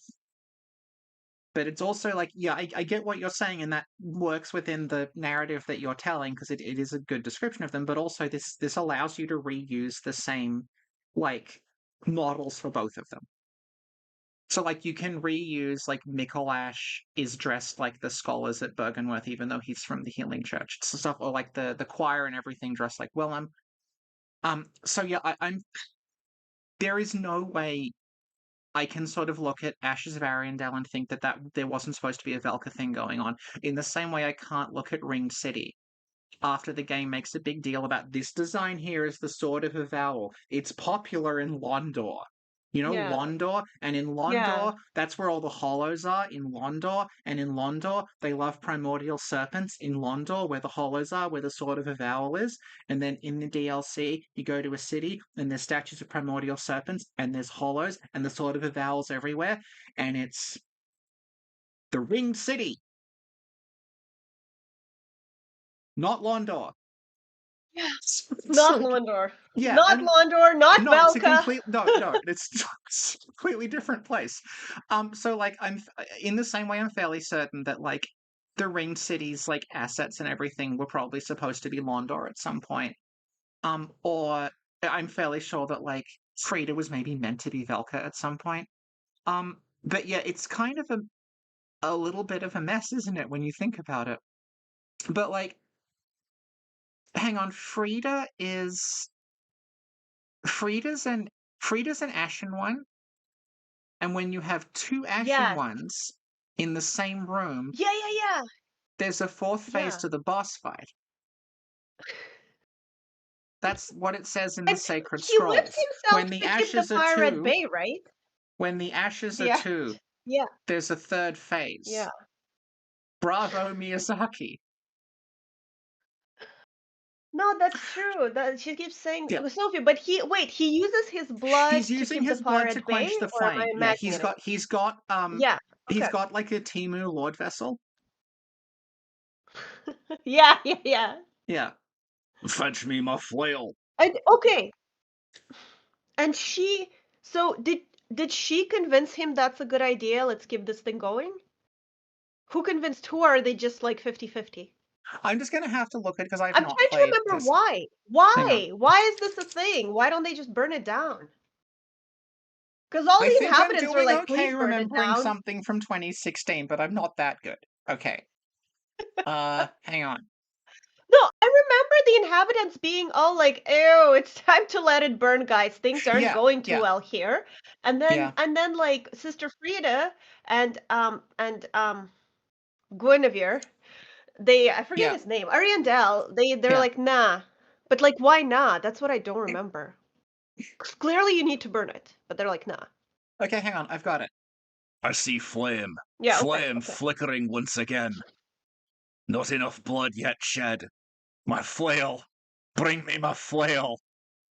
Ah, Frida, what stops thine ears? Please, my flail. Okay, so he's worried that the flames are going to burn, so he needs Sister Fried to bring the flail so he can whip himself so the blood comes out. Um, and then Frida. Okay, stage direction. Frida appears this time as a boss. Thank you, Phantom Wiki. Fret not, father. We have no need for thy flail. 'Tis only the flame quivering in misguided ash. Please avert thine eyes. I will snuff out these ashes for good. So it's like you show up and you're making the flame quiver because you're an ashen one. See, that's how flame works. If you put Mm-hmm. ash near fire, the fire comes back again. It's better than the fucking IGN video. Okay. And then stage direction after second phase. Ariandel. When the ashes are two, a flame alighteth. Thou'rt ash, and fire befits thee, of course. Isn't that Frida? I don't remember. Who fucking cares? So, No, I think that's him. alright. I don't remember. I think he dies, right? And he's like Well, yeah, you kill him. saying things. You kill. He runs around with a Lord But then you vessel fight full her of again. lava trying to squish you with it while Frida's running around with Lady Maria's moveset. Apparently, she has extra dialogue if you've got the Lord of Londo ending. If you've done the Lord of Londo quest, she says, "Return, Lord of Londo. You have your own subjects to attend to." Yeah, Okay. we know Yeah. that. Yeah. This is the thing. Like, I think a lot of other lore channels would have known exactly as much as I did and still made like an edited video about it, saying, "Well, I just don't know." Whereas I'm just trying to figure out. Oh, hang on. Okay, hang on.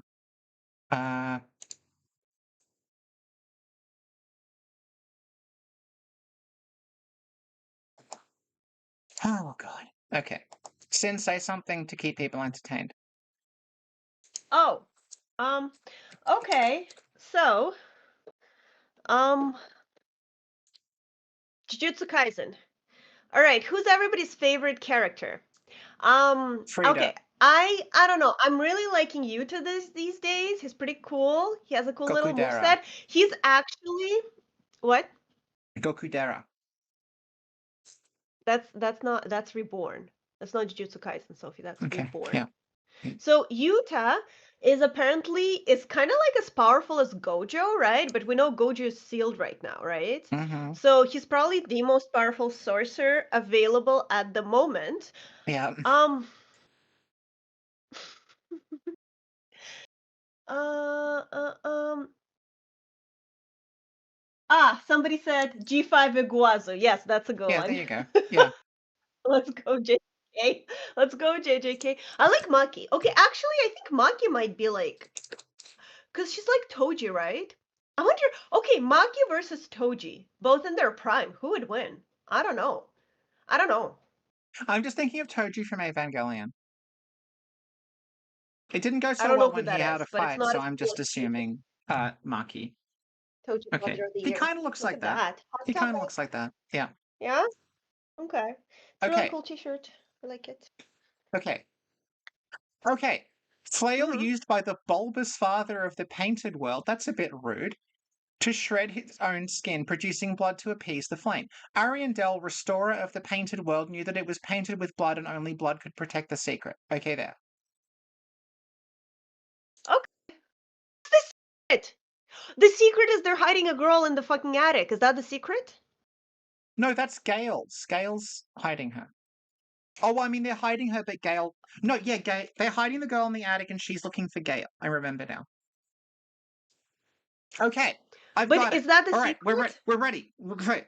I've done 5 minutes of research Okay. on Fextra Life, Okay. which is apparently more than most people do who have, well, literally 100 times our subscriber base. So, Ryoiki Tenkai, everyone, let's go. okay. Frida, okay, Father Ariandel restores the painted world of Ariamis into the painted world of Ariandel, right? Of Ariandel, yes. Yeah. Sister No, Frida, the opposite. Wait. No, Ariandel is what? the new one, Sorry. Ariamis is the old one. Yeah, Ariamis is the old one, Yeah. Ariandel paints on top.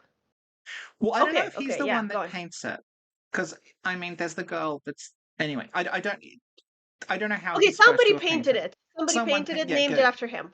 Well, the thing is, in Dark Okay. Souls 1, Priscilla says, "Do you not know why Ariamis created the painted world?" So presumably Ariamis is like an artist. I think that's like the most logical conclusion, but you could Yeah, be like, oh, he commissioned it. maybe it's AI. He's a prompt engineer. Yes, exactly. Yes. If you go to his DeviantArt page, there's like 400 identical snowy citadels. And he's charging you to put There's them some on mouse people, but the mats. fingers are all wrong. Yes. Yeah. Oh, if only AI art had been like a thing when the finger creepers from Elden Ring showed up, because we would have made so many jokes about someone tried using AI to recreate the two fingers. Yeah. Okay, Yeah. Frida has a fight with her sisters and says, I'm Yeah. leaving home. I'm never coming back. And she goes into Hmm. the painting, and she's an ashen one, but you need two ashen ones to make the flame light up. So Yeah. Yeah. her and Ariandel, like, well, if there's only one of you, that's okay. And they choose to let the painted world rot away instead of burning it away. Yeah. We don't know why Yeah. though. Well, Okay. it's her position. Her position is they choose rot over fire. Yeah, but why? Just make a new No, but one. Clearly you can. that's a recurring thing in the series. That's like something is dying and it Oh should yeah, you're really right. be left to rot away, but Yeah. instead of actually burning it down, we'll just leave it and it will like sort of No. end. Yeah. Yeah, yeah, yeah, you're right. You're right. Yeah. Yeah. Yeah. Yeah. Okay, I'm glad we answered that. Sorry to whoever asked that.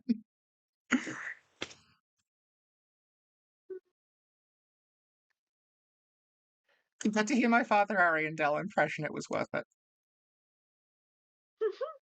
Did you answer the question? Sister I Freed. guess. Oh yeah, hang on. Yeah, her robe, it just says has very low defense. Thank you.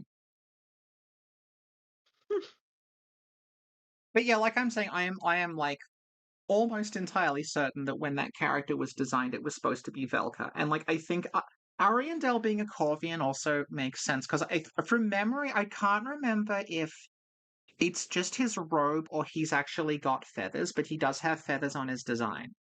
So he looks like a giant version of the Corvian storytellers. So I'm assuming he was always supposed to be a Corvian. Yeah. And I do wonder if like at some point like Frida was like Velka phase 1 and then Ariandel was like phase 2 or something. Because it's fucking weird that like Hmm. Dark Souls 3 makes such a big deal about Velka and then she just never shows up. Yeah. Like there's about like probably 5 to 6 times as much Velka shit in Dark Souls 3 as there is in 1. But they make such a big deal about like there's like the Velka statues in the settlement, and there's like there's the Corvian storytellers, and they're from the painting, and then it's like and here we're going back to the painting again, so now you have to pay for it, and there's all the crow people in the painting. Remember the painting? Oh, Velka again, and then they have like the Cathedral of the Deep where they've like covered the statues of Velka.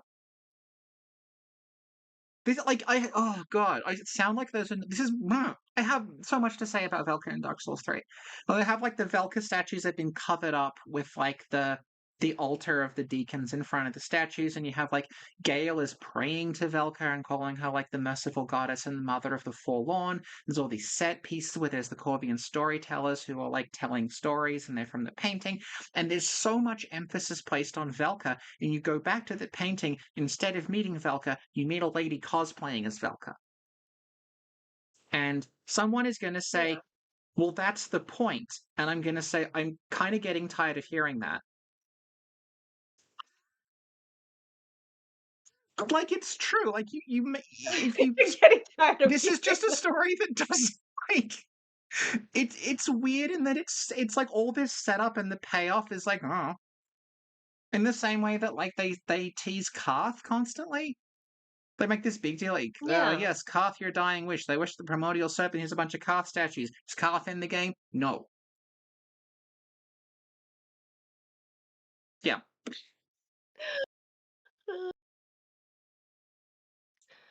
Okay, Sophie, thank you. The next question is from Niam. F, Mary, kill for Valka, Erden, and Glowmite Queen. Um. Okay. I would kill the Glowmine Queen because I'm sick of hearing about her. I would marry Velka because she seems stable and reliable and she has a good set of morals. And I would fuck Erden because he's trying to have kids. And I would, yeah. I would help Thank you, him in that. Sophie. Yeah, yeah. I'd be like a donor.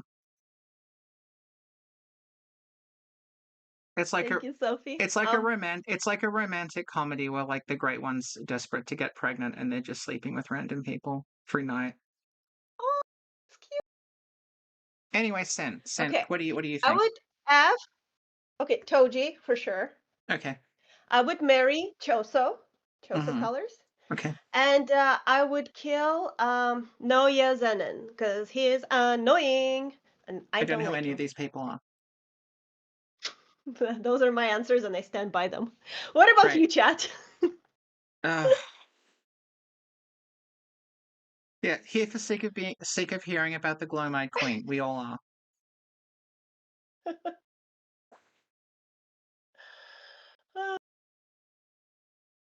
Okay, I lied. I would literally marry Toji. I'd marry Mm-hmm. Sukuna. I'd Mm-hmm. marry oh my god, Choso, oh Nanami, and everybody else.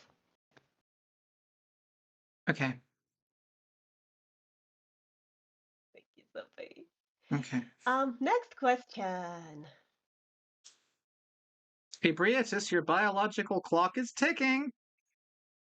It's like Ally McBeal. She keeps seeing a like horrible CGI baby in front of her. Oh, the babies, yeah, I remember. Yeah. Ellie Yeah. McBeal was a Yeah. thing back in our Ebrietus is day. a single It was female really warrior. popular. She's empowered, but can she balance work and family? Can she Did balance she motherhood and a did career? she know it's Margaret Kelly? What? Did they make a remake of it, or did I dream that No. up? They probably made a Reboot? show with the No, exact okay, same disregard premise.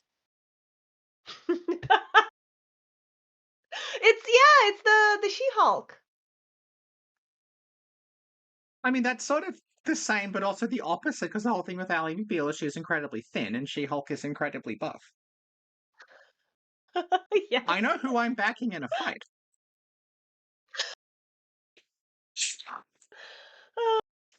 Okay. So Michael has a question. Why are the denizens of the Shadow Realm also shadows? Wish I could word it in a better way, but why are they black? What are the trumpet people in Lindell? They seem to like something out.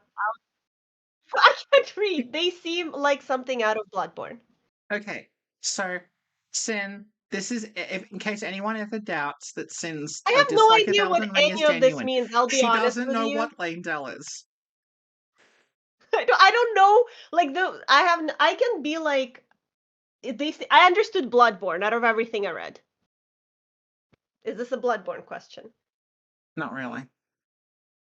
Lane-Del Okay. is the Elden Ring equivalent of Anor Londo. It's like the big city and like where the golden trees are, where the Erd tree is.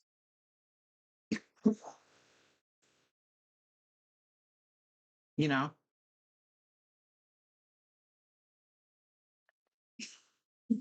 What?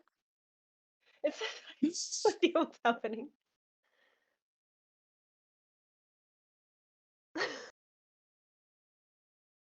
Okay, so Shadow of the Erd Tree questions I'm quite weak on, but I will try. So, I don't know why it's shadow people in the realm of the dead. I'm assuming because it's a realm of the dead. Oh, there's going to be new lore in the Switch 2 port of Elden Ring. Are you excited? What? There's gonna be a what? They're New patching some new Amore? stuff. Are you speaking They're patching some new Italian? stuff into the Switch port of Elden Ring. So we're going to have to play that because there'll be new The lore. Switch for oh my god, I have no idea what the word. That's right, Elden Ring is on Switch now. They're gonna Yeah. have new stuff in Elden Ring. Is this a DLC or are we? No, I think it's like new equipment. I'm not playing it. Allison will play it. Ah, okay, Allison can tell us. She's probably also going to play Duskbloods.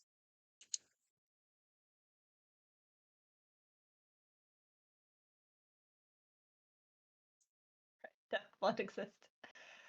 I keep periodically forgetting that Duskbloods is a thing. Yeah. Yeah.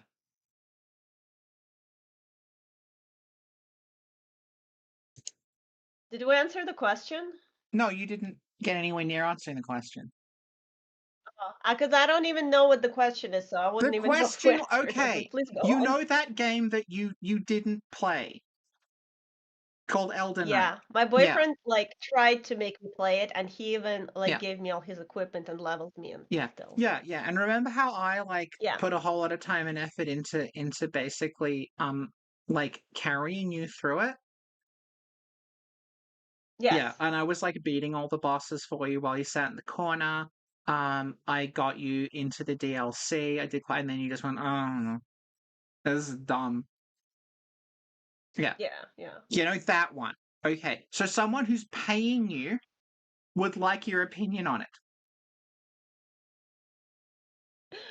My opinion is that You didn't know the question. Okay, the question is in the DLC that I Nanami was don't. one of the best Yeah. characters. I really like his getup and his Okay. tie. And you know, before like there's a scene, Sophie, where he like rubs his tie around his knuckle. It's just Mhm. like, and he's like, I don't do overtime, but then like he has to do overtime and he beats people up. Okay. It's good. So There's actually an Nanami statue that's for sale, but I'm like, I want to get it, but it's so expensive. yeah. Well, maybe you could Maybe afford I it should though. if Well, you I mean, kept your YOLO. patrons by answering this, or at least attempting to answer this person's question. Okay. I'll just go into debt for Nanami. That's what I'll do. So in the Elden Ring DLC that I made a point of unlocking for you and you never played. Remember that? Yeah, I remember. Yeah. Yeah. Um. So that's set in the realm of shadow, or the land. It's the realm of shadow, and there's just these like sort of half transparent ghost people, and they're wandering around, and they sometimes attack you, but mostly they just ignore you. It's a bit like a New Londo. Okay. And then in the base game in Lanedale, the area that you don't remember, even though it's like the most important part of the game, um, Mhm. there's these little, they're called the oracles, and they're little weird guys. And they're kind of like their body is like a sphere, and they have little horns, and they go and bubbles come out. And I feel like that's something Yeah, you okay, should I have remember them. liked. Yeah. Yeah. Yeah, See, I that's a remember those. very I like sin them. Yeah, coded they were enemy. Yeah, cool. they okay. Why do you think they're like that? Because they're fucking cool. They're cool. Because someone with imagination walked into a room while Miyazaki was on lunch and they're like, let's put something good in the game. Yeah? Yeah. This is like you rewriting Is that Jujutsu good? Kaisen. Yes. All right, now that Miyazaki's out of the room, let's add something that's actually good. Yes. That's And then he just two comes back and bowling he's balls like, with the how about trumpet in another front of it. Ludwig? And that's just two bowling balls with a trumpet in front of it. Exactly. It's perfect. Yes.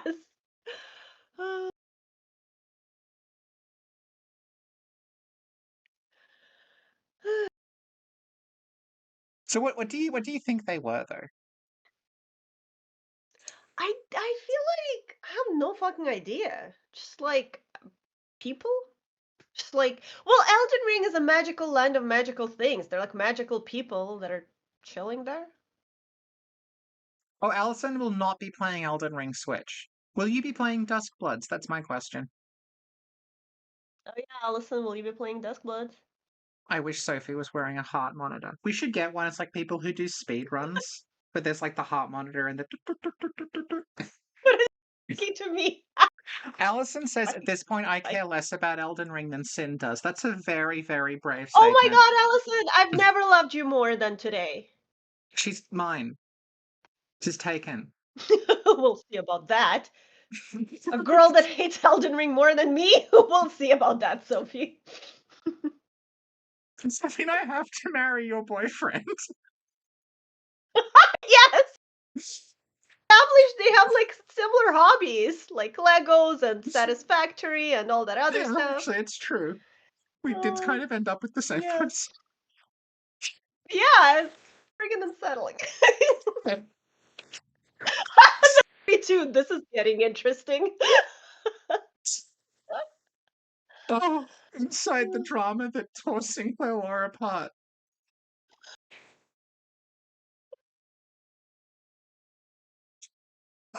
Sick molecule.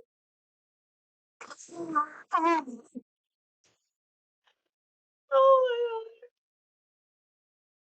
Okay, so the my god. Yeah. the like the ghost people, I think, like, they might just be ghosts. I don't think there's any actual, like, serious information given about them, unless there is, and I missed it because I only played Shadow of the Erdtree through a couple of times. But like they the whole point is like that's like a place of the dead, and Mesmer burned everything, so I'm assuming they're just like disembodied spirits. Oh yeah. So Stone Free Jolene's like they recently dynamited a new Mikola animation that's on Lance's channel.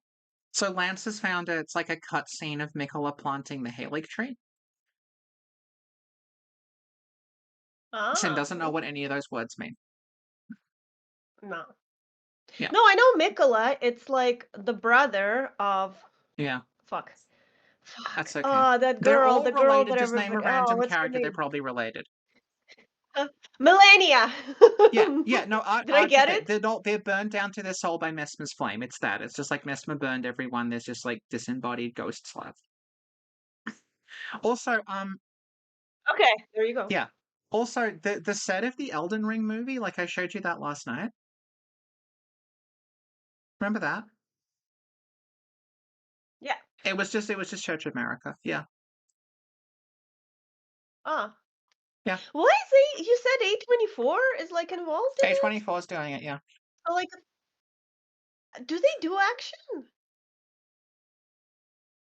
What do you mean? Did they do action? A24 action movie. Do they do action movies? Yeah, they do. Okay. I Also, we remember are at mostly their like 63% of our weirder stuff. goal. We are at 63% of Oh, Meph's that's funding goal. amazing. Yay, Yeah. yay. Let me Yeah. post the link. Very important. This keeps Yes. Meph helps her run keep the wiki going. So it's Yeah, very it's important just part. to cover the Yay. costs, because like running that website without any advertising is expensive. And like she's not running ads on it, so there's no way for her to generate money through it. Yeah. So it's got to come from the people that Yeah. use And it. the And goal itself isn't crazy. It's like it's not. a It's like couple hundred $200. dollars. Yeah. It's literally just to cover her. It's not even the whole thing. It's just like that would help offset the personal cost to her. And like if you go into the site, like it's much more bandwidth intensive than you'd think, because it has like streaming video in it. It's got tons and tons of graphics. It's got like it's got recreations of cutscenes in it that are like really high definition video files. So like actually it's quite intensive. Um so yeah, it does cost a fair amount to keep online. Oh yeah, people pointing out Oh, A24 did the Green A24 is Knight. doing backrooms. Okay, What are they yeah, doing? that's good. Backrooms, they're doing backrooms. Oh yeah, I Okay. saw that, yeah. So like Elden Ring's not gonna be like action. I wouldn't mind if it was Well, I don't like know what it's gonna be. action, I It's guess. Alex Garland. Well, A24 doesn't do action. I've never seen action, right? I mean, I was talking to Meph about this last night, about what it would even be. Because like something that's come up like repeatedly when we've talked about these games is that like the way that the story is told, by design, the story is mostly over by the time the actual game starts and you're figuring out what happened after the fact. So I think about like what would an Elden Ring movie actually be? Because like obviously it's too fucking big. Like if you were to adapt the events of the game, it would be like Lord of the Rings. You'd need like 9 hours worth of stuff to do it in. Um, but I was thinking about like the way that not the new one, but like the 2000s Resident Evil movie and the Uncharted movie, they sort of got around it by making themselves into prequels. Mm-hmm. Yeah. Oh, okay.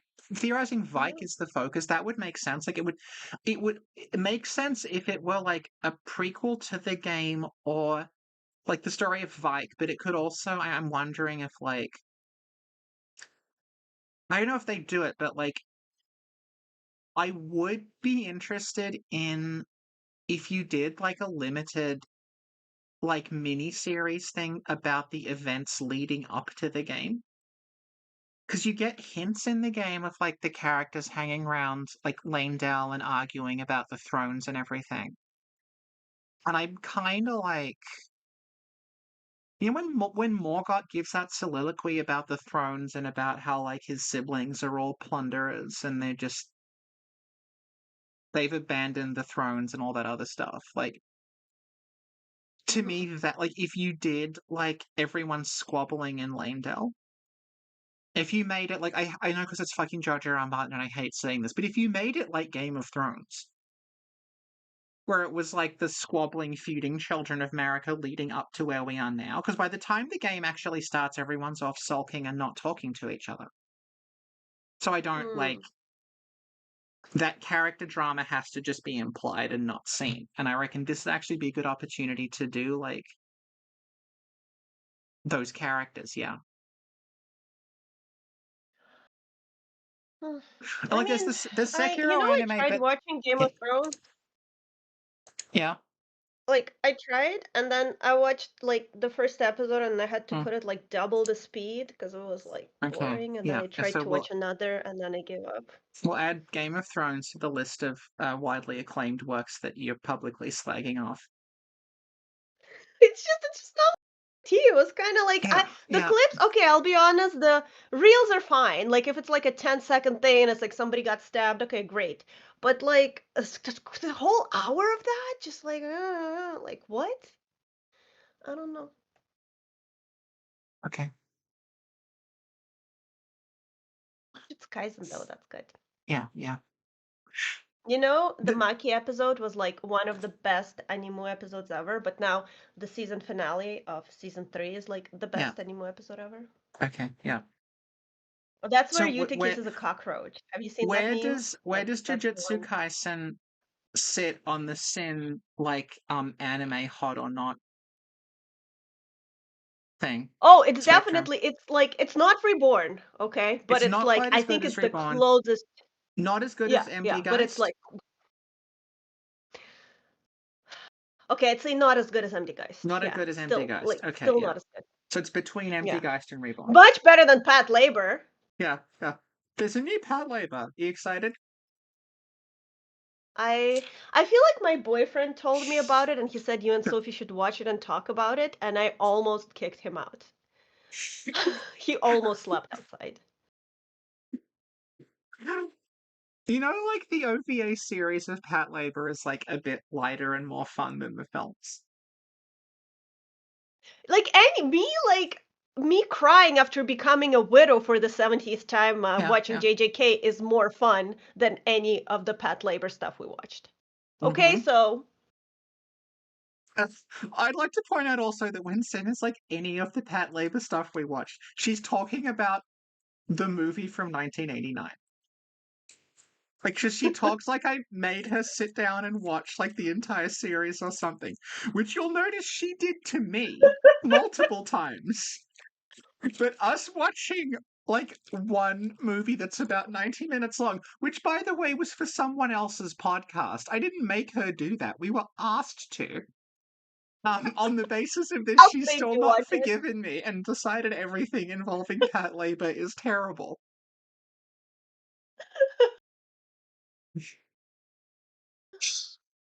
Somebody said Stone Free says I'm so excited for the Reborn reboot. Oh yeah, like more and more rumors have been Yeah, like there's rumors every year, yeah, but it's like yeah, ooh, I don't know.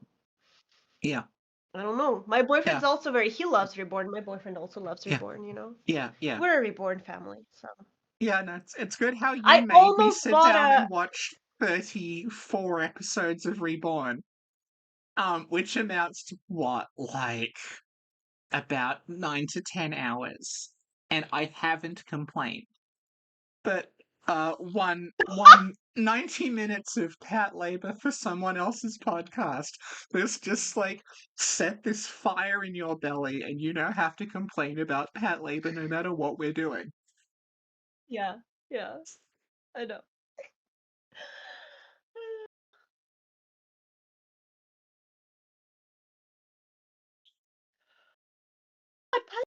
We didn't I love answer the Padawan. question of what the oracles Oh, were. what's the question? The duty I people. don't know.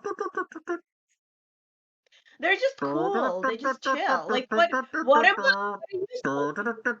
Like how do you answer that? What? Evolution. I don't know. Well, they're the same. No, it says they appear whenever a new lord is going to, like, they herald a new lord. So they're like entertainment. They're like the musicians. Sure. Well, yeah. Yeah.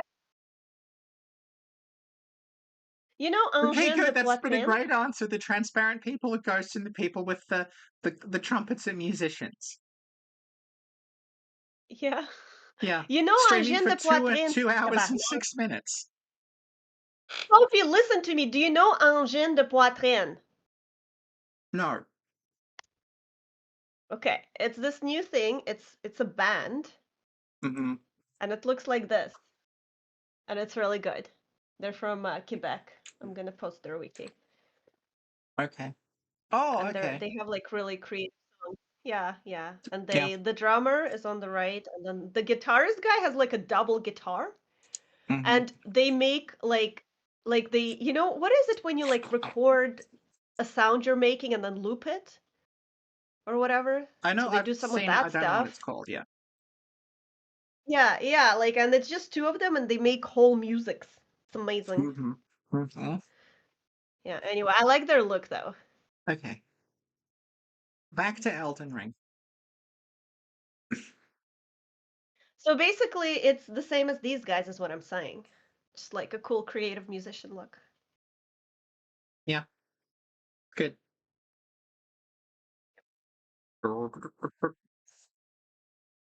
They're meant to be blowing their trumpets in annunciation of the new lord. That's why there's a bunch of them in the Halak tree. Because Miquella's going to be the new lord, except then they decided to completely change Miquella's story. Yeah. Yeah. Okay, no, there's a real... Okay. Sophie, have you read much George R. R. Martin outside of Game of Thrones? He was a sci-fi author. Okay, so I haven't read it, but I am aware because I have a bunch of, like, books of, like, guides to Night science fiction. Flyers, right? Oh, you did a lot of things, yeah. And it's amusing because they're from quite a while ago. Like they're from like the 80s and 90s, and they'll mention just like blah, blah, blah, blah. And this by new author George Martin. Like, oh, that's before he had the RR and he was famous for Song of Ice and Fire. And like Oh. Miyazaki specifically said he read Fever Dream. Like Fever Dream was one of the influences on Mm-hmm. Fever Dream's like a thing about vampires and they're like making blood, and it's like, oh, okay, see where that may have ended up. Hmm.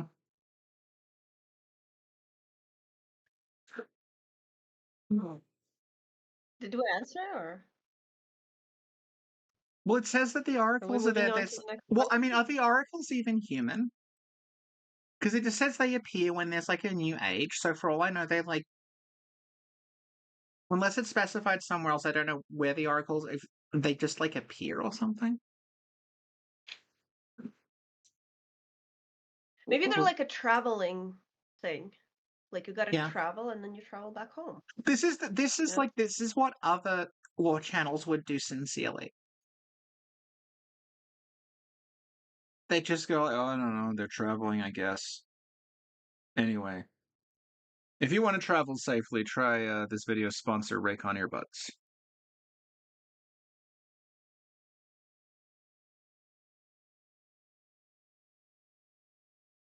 Do we have any other questions? Yes. Okay. Oh, Acer had a question. Hi, Acer. Mm-hmm. Which abandoned boss gimmick from Demon Souls? Adjudicator, massive body in tiny arena.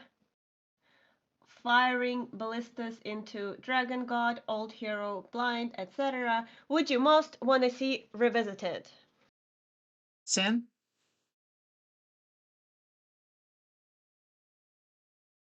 Uh, Gimmick from Demon Souls. Because all the Can't Demon click Souls it. Let bosses me have think. like a specific gimmick to them. I like the oh my god. No, and then it's Yorm's sword. Oh, Storm King, where you're hitting Storm King with the Storm Ruler. And it's making Yes. like the Oh vacuum yeah, blaze yeah. into the sky, yeah. Yeah, Yeah, yeah, yeah. I really yeah, like this one. yeah. Can you beat this without the sword? Yeah, Just if throw you're a arrows at ranged them? build, you can just shoot Storm King. Okay. No, I really like this one a lot. Yeah. It's like and it has little mini planes, right? Little mini Storm Kings around it. Yeah, yeah, no, you're right. I That's think good. that's really like that's sort of like why I like the Demon Souls bosses, because you said there it has planes. Because Mhm. like the bosses in Demon Souls are like the previous game Miyazaki did was Armored Core 4 Answer. And the thing about 4 Answer that sets it apart from the other games is that it's about taking out these like massive, like significantly larger than normal mechs called arms forts that all have a specific gimmick to them. So there's like one that's like it's like a big train that's going through the desert, and the arm is impenetrable, so you have to go underneath the train and like shoot the wheels out. And there's another one that it's basically the Radan fight, where it's in a desert and there's this tank, like walking tank that's firing these massive bolts at you like Radan does, and you have to approach really quickly so that the shots it's kind of like the Strider in Armored Core 6, so the shots go over you and then you get under it and you start attacking the like it has these like gun pods on it, and if you blow up enough of the gun pods it creates a fire that starts spreading through the rest of the ship. So like that's kind of carried through to Demon Souls. Like every Demon Souls boss except maybe Old King a lot because he's just a dude with a sword, but they tend to have a gimmick that like and they feel very mech-like. So like you mentioned, Storm King is like an aircraft carrier. Like in a lesser Yeah. game would have had a dragon just fly down and start shooting like fire Yes. at you. This has like in its shape, it's shaped like a stingray. It has this like sort of aerodynamic design that glides in, and then all these other little things detach from it. And God, what was it called? It's not Cabracan. It might be Cabracan. One of the I haven't played For Answer for ages, but one of the forts in Armored Core For Answer, it's like yeah, it fights you by stopping and just unleashing this army of like little drones at you.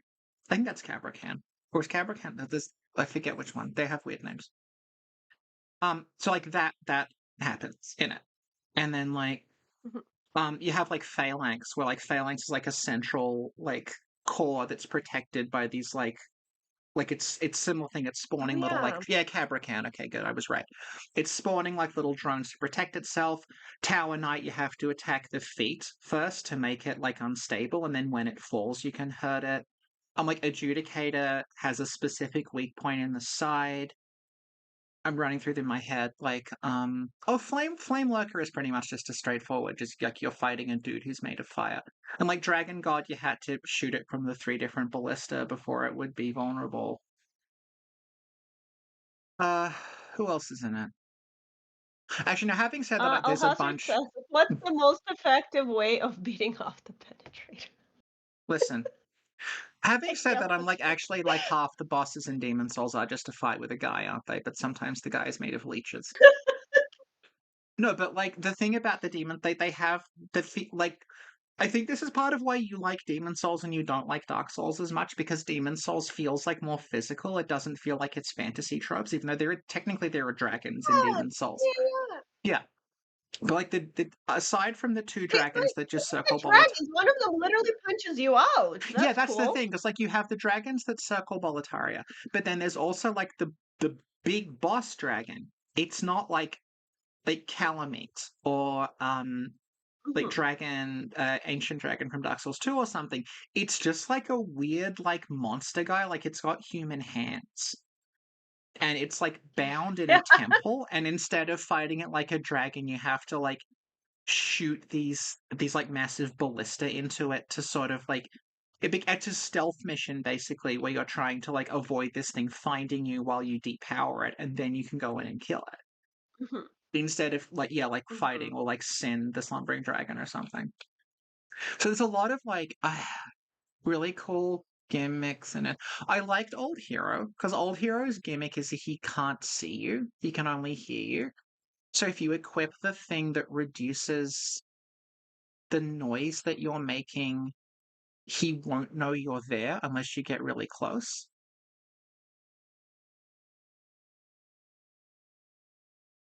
I the thing about boss gimmicks is like what they do with the Souls games is because they have this like specific way that characters are handled. Every boss, by definition, needs to hypothetically be someone you can beat by just being a guy with a stick. So that's why, like, the Tower Knight giant fight thing is repeated over and over again, because if you are just a guy with a stick fighting something that's like 4 times your size, you are just going to be able to hit it in the feet. Like, there's nothing else you can actually do as that character unless you start layering additional gimmicks on it. So, like, the Tower Knight fight, it's a big tall guy, you hit him in the foot until he falls over. But then, like, Elden Ring, which is how many years later is that? That's like 13 years later. 13 years later, they haven't come up with like another way of doing that because that's also how you fight Fire Giant. But also, like, how else would you do it if you're limited to that moveset? So that's why, like, I liked Sekiro a lot because in Sekiro they can design the fights, and Bloodborne does as well, but more so Sekiro, they can design the fights around the fact that actually it's this specific character's doing it. So in Sekiro, you're a fast guy.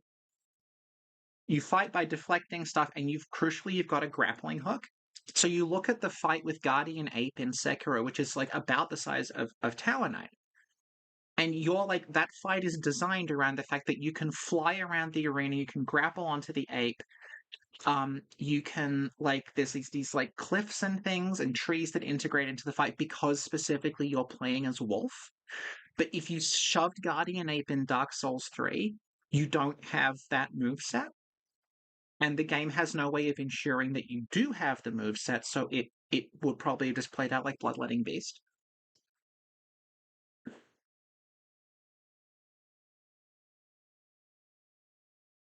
Sen, Hmm? you're not listening, are I'm you? getting hungry. Yeah, yeah. I'm They hungry. almost redid Dragon God kind of in Dark Souls 3 because it looks like the original plan for fighting the bat boss that they eventually recycled into the Demon Prince was going to be you would use the big um like ballista thing that's in Smoldering Lake to spear it and knock it down. Like that's what I heard. So we almost got that again. Yeah, but how does that help me with my hunger situation, We'll go Sophie? eat something. I'll just stay here. No, no, because I only want to go to sleep soon. Hmm. You know, I haven't had coffee in like a couple of days. I'm trying to, Mm-hmm. because apparently, because for the past few years, I've been having bad sleep. But then the internet told me, like, well, if you drink 5 to 10 coffees a day, that might be why you're not having good sleep. Yeah, yeah. And I was like, that's ridiculous. But apparently it's not. So, yeah. But Sin, it's I've not got that news for you. bad because I've got apparently, some news. what? We're Yeah, at what? 85% of the goal. What? We're at 85%. Oh Yes, my we're God, okay, 85% of the way last there. 15. Okay, if we can reach that last 15, we can log off, I can go eat and sleep. All right, If so we reach please the last donate 15, to Meph. Lambo will become real. Please, Gamers if chat, this you is that epic. that means there's only like 30. What? There's probably like what? 30, wait, we can do this. It'll be I don't about know. 30 I don't bucks, know yeah. approximatively. Wait, 30, 20. I don't know. What am I doing? I'm trying to calculate something. So it's like $40 left or something? 30, 40? 30, 40 bucks? I don't know. Something like that. So we just need apparently around that much, and then we're done. And then we can I'm eat. using a. Oh, I'm so happy. What do I have in Yeah, my fridge? we're $15 Have some away. chicken. 15? 1.5? Oh, no, because it's No, 200. It's 30. We're 30. Yeah, $30 away. yeah, yeah. We're I'm pretty $30 sure. away. Yeah, yeah. All right. Okay, Yes. Okay. okay, We can $30. do this. What I have in my fridge is chicken. Yeah. I have Focus on. Okay, which Demon salad. Souls boss would you eat? That's a question we don't get asked enough. Phalanx would be like a jelly. Penetrator. Penetrator would be like a skewer, like a barbecue thing. He's just got like a bunch of fat officials on it over the barbecue. Yes. Yeah. Let's see. Which boss would I eat? Wasn't Storm there an King. incident with the sausage that you keep reminding me of? Apparently, Sophie told me this. Like I was playing Demon Souls and I was kind of Yeah. depressed. And then I saw an enemy that looked like a sausage. Oh, the And I got primeval so demon. Yeah. excited. Yeah. Was it? Yeah, Yeah, it was yeah. like Scooby-Doo. Like when Scooby-Doo says it's Sin's like, oh, I play as Demon Souls. Going, what?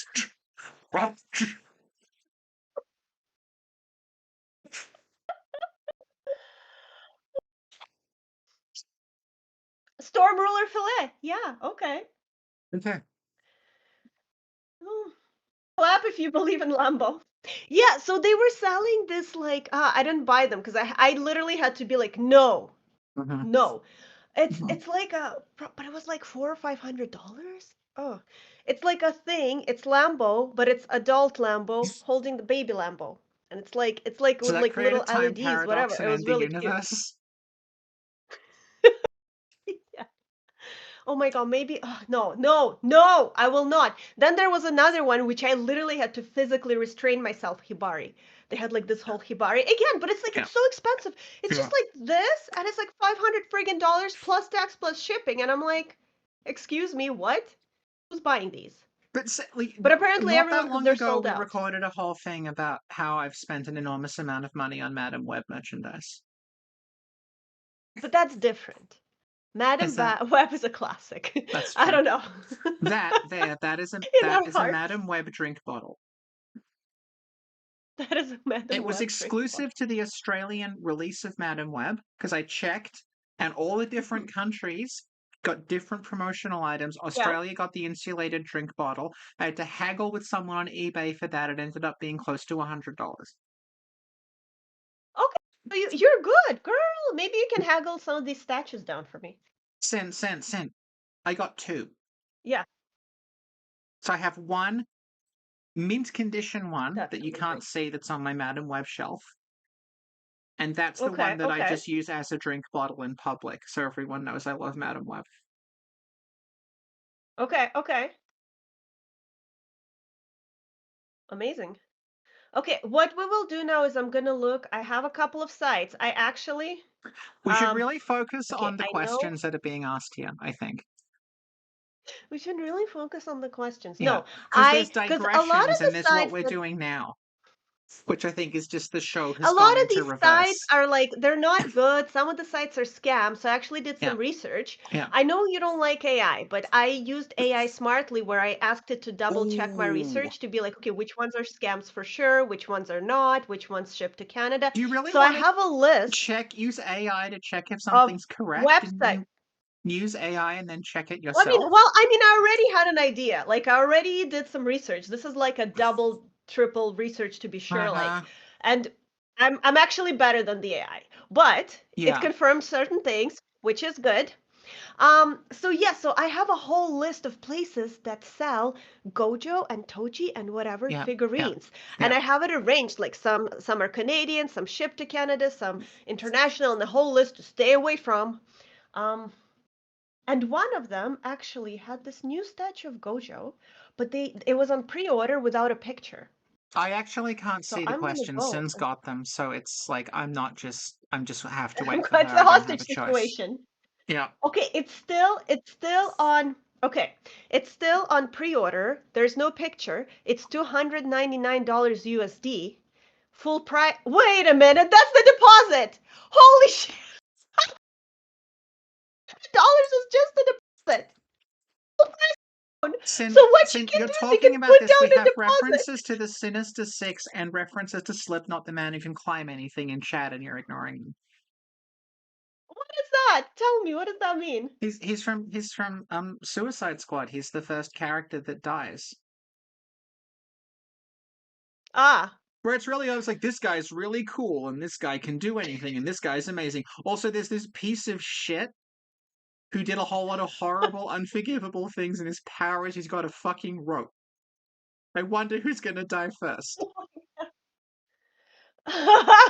that's good. Um, Alhazred says my ex thinks that weird Sinclair lore is a scam site. That's amazing. Okay, so this is amazing. Pre-order a Gojo statue, figurine, Questions. whatever. Get the Deposit questions. Get the $299. Full price questions. unknown, and there's no You were picture. just Maybe we should do complaining it. Do that we do it? you had to Do go we do the eat deposit? something, so you're gonna Ooh. have to get the questions now, okay? I'm just okay. I don't think we should. Do we? Because I don't think the deposits are refundable or partially refundable. But I want to know what it is. And if $300 is just the deposit, so if you want, it's like $1,000. But they did have this one cool. Okay, I already told you it's in the patron Saturday Night Snack Covenant we just posted. I told you about the statue. That one's like $1,000 or $2,000 on eBay. Maybe it's like a reissue of that. Oh, interesting. Sophie left. Sophie left the building. There's also, but there's other statues that are in pre-order currently. Let me look. There's one with Gojo where he's wearing like Toji's pants. He's wearing Toji's look basically, which I don't know why. But it's $1,959 US, but I don't know why because it doesn't even look that special. Um, my boyfriend's looking at like, what is she talking about? Um, there's another one that looks much better, and it's full price $400, but it even has like a little aura around him. It's way better than the $2,000 one, so I don't understand how they're pricing it. Like if I had to pick, I'm picking the $400 one. Are you done How's yet? everyone doing? Almost. We just gotta look for Toji statues, and then we're done. Let's just type in Toji into this statue thing. Okay. No new Toji. There was a really good Toji one, again 2000 on eBay, and Sukuna. One last one, Sukuna. Download messengers.txt. Saber. Saber. Oh my God, they have a Saber for pre-order. Oh, this one. Okay, I love Saber. Remember my obsession with Saber? Fate Stay Night. But you Yeah. don't remember that. Okay. $314. That's too much for a Saber. Sorry. Oh, this one's sold out. Yeah. Okay, next What are your question. thoughts? So, Freckled One asks, what are your thoughts on magic rings as a system in Dark Souls? While around in mythology for eons, most magic rings are derived from Tolkien. Dark Souls, however, is very different as where Tolkien goes into specific detail and craftsmanship and who made the rings. The Souls games mainly focus on the wearer. In fact, I'm not mistaken, there's only two people who are mentioned in making their own rings in Dark Souls, and are your two favorite characters, Pyromancer Glocken and Pontiff Sullivan. Who made all these rings and why do they work? Thank you, Freckled One. Sin, what do you think? I love Pyromancer Glocken. We had an episode on him. It was one of our best works, actually. Yeah, it was better than this shit. Wait, I'm gonna link it. No! Oh, God, okay. Magic rings the system in Dark Souls, right. So, the thing about Dark Souls and Demon Souls is that they're really derived from, like, console-style RPGs and that were put... No, they're derived from, like, dungeon crawl stuff that were, like, simplified stuff like wizardry and everything that were put on Japanese computers by Dungeons and Dragons nerds from America in the 1980s. Or was it the 70s? Sometime around then. If this weren't live, I would check. So, in those games, like a lot of the mechanics from the Souls games, like, are kind of from that. Like I don't see this talked about much, but like the way in the Souls games where when you die. Okay, Demon Souls, like the structure of Demon Souls, the way you can only level up in the Nexus, that's really similar to old dungeon crawls where you can only level up in town. Like you have to keep leaving the dungeon, going back to level up. The other thing old dungeon crawls would do is if your character died, all of their junk would just be dropped where they died, and you had to make another character to go back into the dungeon to get all that stuff out because the dungeon would be persistent. So in my head, and I don't know if this is deliberate, but in my head, that's kind of like I think that might sort of have influenced the way that you leave souls behind in Demon Souls. Because it's kind of the same system. Mhm. Only instead of sending a new character and you're sending the old character in to like it would literally in like wizardry you'd make a new character to go in to find your old character's body. Like that's the system that existed in wizardry. And they would have all this stuff in it. That's kind of how the Souls things work. In those games, magic rings are just like it's just like a traditional RPG item. Like if you pick up any random roguelike, they'll have magic. They'll have like a ring slot on the character. Like when we talked about Castle of the Winds, like you have rings on your hands. There's rings in. Are they just like a standard RPG way of having magical effects on a character that aren't having like it could be an amulet. Or it could be like, in Bloodborne you have like socketed equipment. Like it could just be that, but it's just an easy way of having that kind of like those passive effects on a character. So I don't know if like they've thought through like the making of the rings in the Souls games. Really, I think it's just like that's just a system that RPGs have more so than the Tolkien. Because like Freckled One saying they're not that important to the world. Like there's not like the most important ring. Like there's like the rings of sacrifice. There's the old witch's ring that lets you talk to Quelaag's sister. There's a few other important rings, but like there's Oh nothing yeah. like the one ring in Lord of the Ring. Even Elden Ring, the Elden Ring isn't really a ring, it's like a symbol. So, Sin, would you like to say something? Sorry, I was looking at Gojo I know, statues. I What? know, yeah, yeah. Rings and Dark Souls. You've gone from like, You know who let's has a wrap ring? this up. No, I'd like to say something about a ring. Who has a ring? Wait, no, I've got a we're ring. gonna do this. I've got a ring because I'm fucking engaged. You've got a replica of the Oh, Vongola ring from I Reborn. got 7 rings because my Yeah, bestie sent them to me. yeah, yeah. Is she still your bestie, or is she Okay, getting what are we doing? increasingly annoyed at your behavior? Okay, so everyone, what are we doing here? What is this? How does he do it? It's actually like this? Oh shit. Wait. How does he like this? Is this how he does it? Okay, did you see me? No. So if you're not looking. I was looking at the questions that we have to answer that you're not looking at. Because I have to do I'm being both jobs Utah. now. I don't know who that is. Being Utah. Good. He's You could be wearing the Sid as white well. shirt. Oh, that guy. Yes. He has Reika-chan. Oh my god. Okay. I am Freckled One. You couldn't have answered my question better. Thank you. I don't know if that's real or not. See, Freckled One. Okay, thank you. All right. Thank you.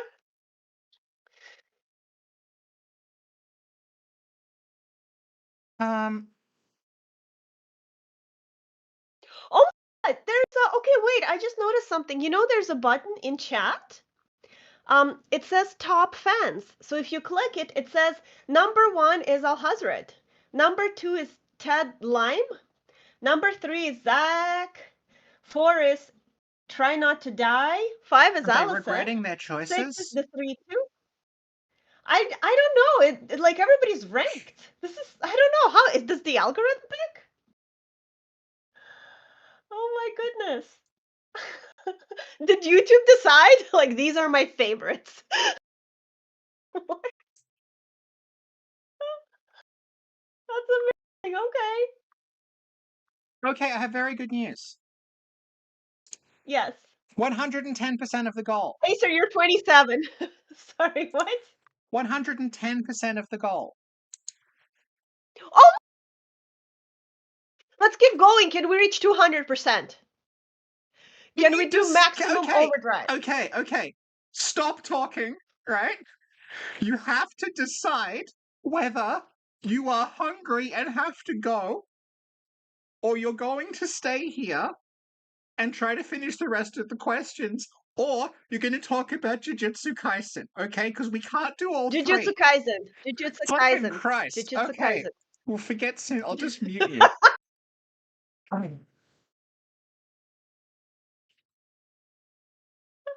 Okay. We have 4 questions from Fruit Canvas. They're quick. Mhm. Can you do them? Okay, let's do it. We can do it quick. Yes, I'll do All it right. quick. Question number 1. Across all the Soulsborne games, who would you say is the most morally good or morally evil character, and what does that imply for the rest of the series and the worlds that they're in? Morally evil Ludwig, because he killed Maria. Morally gray is Gwen, because he did nothing wrong. Thank you, filing conspiracy.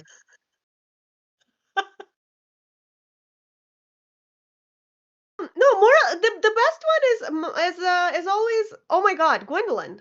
Always like the only reliable character in the whole damn series, doing his best, and Gwendolyn yeah, does a lot I wrong, don't know though. Gwendolyn. What? Gwendolyn does a lot wrong, though. I'm just no what? No, because the thing about Gwendolyn, right, is Gwendolyn is a, like, conflicted character who... Gwendolyn is, like, someone who is going out of their way to prove themselves to a parental figure who doesn't care about them. But in order to do that, they're doing, like, what that parent wants them to do. Like, that's what's interesting about Gwendolyn. That, like, Gwendolyn's behavior, like, is actually counter to what's best for Gwendolyn. But they're so determined to, like, live up to, what, like, I have to defend my... Like, Gwendolyn's whole thing is, I have to defend my father, I have to defend my sister, I have to defend Anne Orlando. But, like, who the fuck doesn't care about you in this situation? It's your father and your sister and Anne Orlando. They don't care about you. They've literally they've stuck you in the fucking basement and made you run the whole kingdom out of sight. So no one knows who you are. You don't get any kudos. And you're just like, you're thanklessly toiling to protect people who don't care about you. And you're doing things like you're the one hunting down, like, the foes of the gods. Like, you're keeping the system going, but the system hates you. Like, that's what's so interesting about Gwendolyn. And even when Gwendolyn gets, like, to come out of the shadows and rule Anne Orlando, it's still fucking Anne Orlando. So, like, Gwendolyn is like it's similar to what happens with Wolf, where it's like what the character is, what's actually best for that person, and this sort of code of honor that they have, like these expectations around them, are in tension. And Gwendolyn is basically, doing things that really Gwendolyn shouldn't be doing. That's bad for them, but they Yeah, feel but like what they else have is to. Gwendolyn Yeah. gonna do? Like, what move with the witches? Like, Gwendolyn No, doesn't but have that's much the of a thing. choice. Gwendolyn could. Like, Gwendolyn could just that. And, like, okay, actually, Anne Orlando's empty. The sun's gone. My sister's an illusion. My dad is a burned up corpse in the center of the world. I'm gonna go do something else now. That happens. Like, Guinevere leaves. Flan leaves. Like, all Oh, these that's true. gods, they Yeah, just like, well, fuck yeah. it, I'm out of here. Gwendolyn is stuck there. Gwendolyn is the last god left in Anne But then, Orlando. but wait, but But the that means gods Gwendolyn fucking is don't like maybe Gwendolyn Gwendolyn. is choosing not to leave. Yeah, No, but but maybe that's what they are makes choosing Gwendolyn it, happy. yes. So it's They like, don't hey, seem I very can happy. fix They're this. stuck I in a can basement fix with a this giant pandemic. coffin. Okay, but what if they like it? What if they're like, I'm like a hermit. I don't like people. This is perfect. What if they're like my boyfriend? No, but, like, we're talking about when talking about whether they like it, we're talking about, like, from a moral point of view. Gwendolyn's actions are like Gwendolyn's actually, like, the actions Gwendolyn takes are quite conservative. Like, Gwendolyn is making sure everything stays as it is. Yeah, And the thing that they're keeping yeah. as it is also the thing that says, basically, you're fucking a weird freak. We're going to lock you in the basement, but while you're in the basement, we need you to do everything for us. Like, that Gwendolyn's keeping that going. Because, like, Gwen's gone, Guinevere's gone, everyone else is gone. Gwendolyn has the agency to go, fuck it, I'm out. Gwendolyn could just go up and say, look, I'm in charge of Anor Londo now. We're doing things this way. Like basically what happens in 3. That could happen, but Gwendolyn's choosing Yeah. not to do that because Gwendolyn is bound by a Did sense of duty. That's what makes that Gwendolyn happened, interesting. right? It happens in In 3. 3, supposedly, Yeah. that kind of happened, but then Yeah. he got eaten or something. No, but like, and Oh, Gwendolyn's Jesus, poor final act Gwendolyn. in Doesn't get a 3 is break. like, Gwendolyn's final act in 3 is, again, it's just self-sacrificing, and I have to die to protect my sister.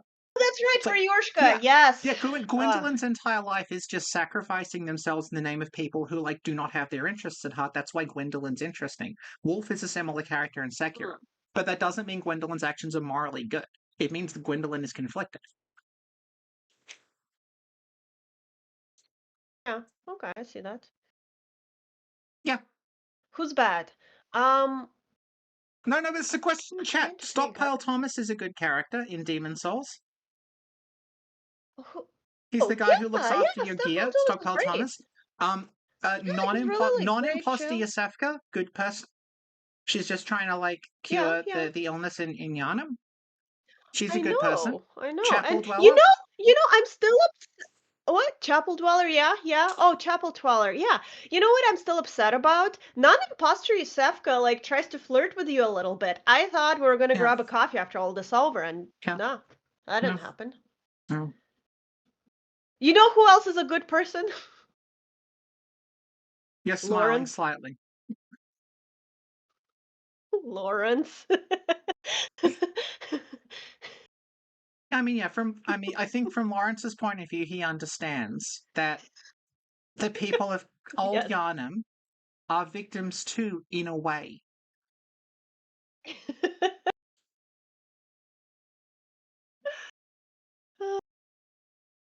Yeah, and then hang on, we've got Lautrec. Also most good? Well, okay, Lautrec technically helps the Firekeeper, because if you bring her soul back, it, like, restores her body. Oh. It's sort of unintentional, because he was going to offer it to Fina, who ends up not existing. Oh, right, he's obsessed with Fina, yeah. Yeah, hang on, let's go. Okay, Odin Chapel Dweller, cool guy. Solid bro, only has your best interests at heart. Gilbert seems okay. Yeah, Father He's Gascoigne nice to is you. okay too. Well, Yeah. At what stage? Yeah, Yep. I mean, everybody has their moments. Yep. Dura. Yeah, Dura's, yeah, Well, he's fine. he's trying to protect something, and I mean, if you can work into it, like, he's trying to kill you as well. He's also trying. Yeah, like, but only if you're, like, in his because there's that house or subset whatever, of which is, characters like, like self-defense. Alvina, Sif, Velstadt, Dura, where it's like they're not actively trying to hurt you per se. They're saying, I'll hurt you if you cross this line, and the reason I'm here is I think it's very important that no one finds, like, Vendrick, or no one finds the Covenant of Artorias, or no one goes back into Old Yharnam because it's too dangerous, and I'm going to try stopping you, as opposed to, like, I'm just out to murder people. You know who's the chillest person in all the Soulsborne? Who? Queen of Wild-Bloods. She's so chill. She's just chilling there, like, yeah, okay, what's up? You want to join my club? All right. Bring me some of that, She's not really chill about it, though. Bring some of that. She is. Like, she just sits there and partake chills. not of our tainted blood. But it's not that chill. Okay, sometimes she has a dramatic day. You know who's the chillest character? Who? Alsana, because she's in a giant ice room. Thank you. Okay. Alsana's another example, actually, of, like, I'm not letting you through here because I'm trying to protect something. Yeah, that's true. Isn't it weird that the Shrine of Winter isn't snowy? Sorry, I just thought about that. Okay. It's Armored not? Warrior. What? Huh? Armored Warrior in Sekiro is just trying to protect his son Robert. Yes. Black Hat Badger is looking after his kid.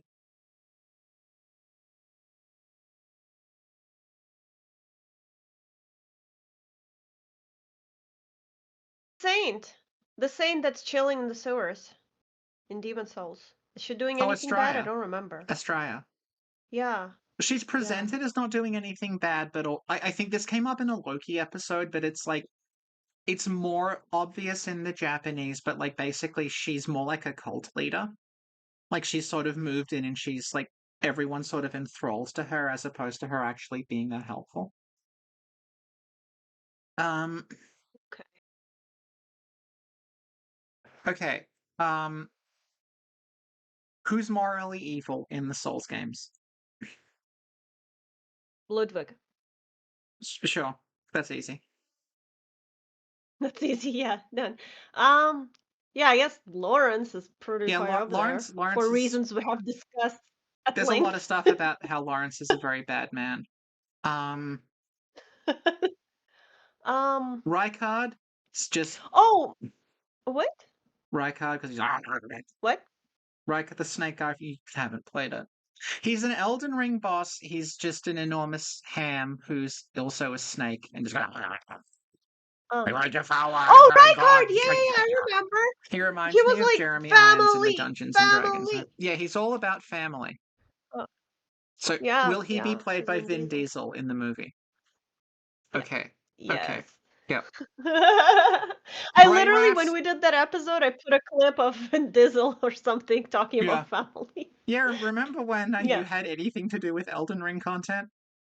That was a I mad did my time. best. We have like, girl, I did my best editing the shit out of like 50 Elden Ring episodes. You can't But I say I think didn't try. what's Even yeah, if but I didn't what give a needs shit. to also be explained there is that several of the Elden Ring episodes are like which reborn characters will be in Elden Ring, and that's Good. Yeah, the good episodes are like that. yeah, Yeah. they're the good ones. Nashandra actively manipulated her king. Yeah, Did she? I don't remember. Did she? she did. Well, okay, Oh. like Nishandra wants stuff out of Vendrick, but also Vendrick's plan. It's so I'd have to go back and like double check, but I think the implication is Vendrick sort of knew he was going to get fucked over, and that's why he hid himself away. But it's kind of like the Gwendolyn thing, where at the same time, even though he knows Nishandra's like bad, he talks about her very lovingly, and he's still sort of like enthralled by her, and he calls her like my little Chandra, even though he knows what a monster she is. Oh. The Sea's power ending of Demon Souls, that's bad.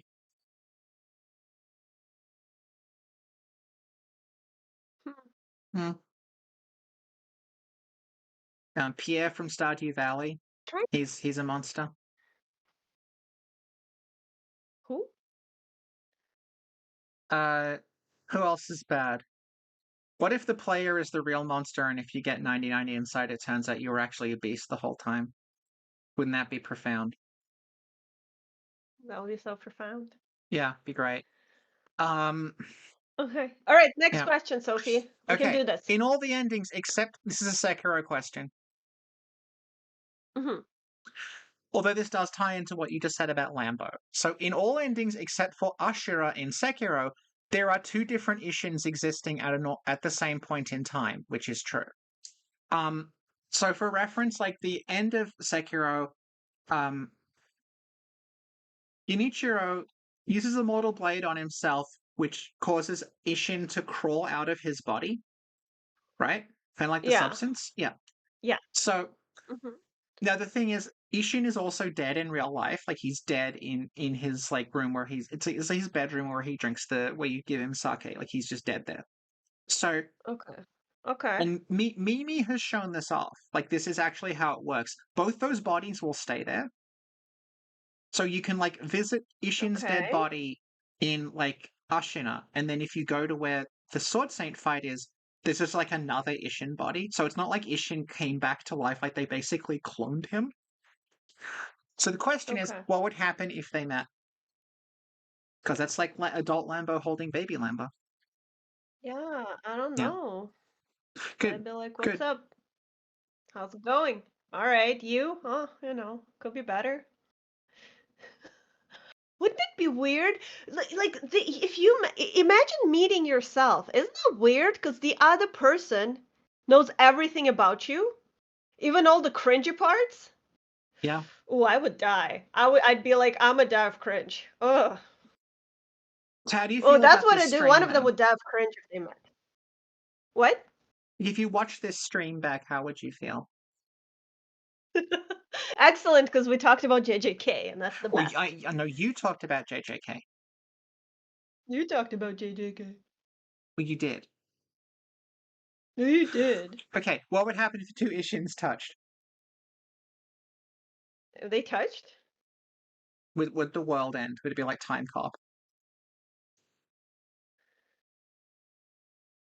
Not in the Sekiro universe. It would just be This normal. explains everything, and it's like Sekiro, and then like the poster for Time Cop, but it's slightly pixelated with a question mark over it. No, I I think they'd fucking just be hate like, they YouTube would try. so much.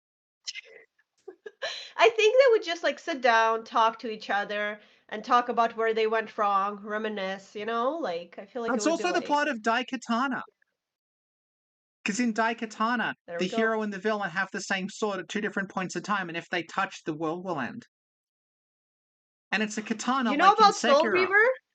Yeah. Oh yeah, that happens in Soul Reaver too, Soul actually. Reaver thing with the sword, that's actually the Soul Yeah. Reaver and Yeah. Yeah. all the time shit. Yeah. Yeah. I think Yeah. they made another remaster. So I think what we're getting Did at they is make that the Sekiro, they were trying slightly harder and didn't do that. It's such a hackneyed concept. um, I guess the other thing is like the Ishin that comes out of Genichiro is like younger Ishin. The idea is like Ishin dies and he's like in the underworld or something, Right, right. and he's called back, but he's called back in his prime. And that's why he's so Mhm. excited to fight you, because he's like been frustrated at like getting old and being stuck in a Yeah. throne room and not being able to fight. So he goes out as Tengu. Mhm. Yeah. And like he does Tomoe's lightning thing, and like Mimi knows more about Sekiro than pretty much anyone I know. Parenthetically, Mimi has told me she no longer wants to talk about Sekiro publicly because of all the bullshit that happens every time you mention one of these games. Yeah. To which I just said, yeah, I know what you mean. So, Mhm. Mimi's take on it is that like he may have met Tomoe like in the underworld and learned from her.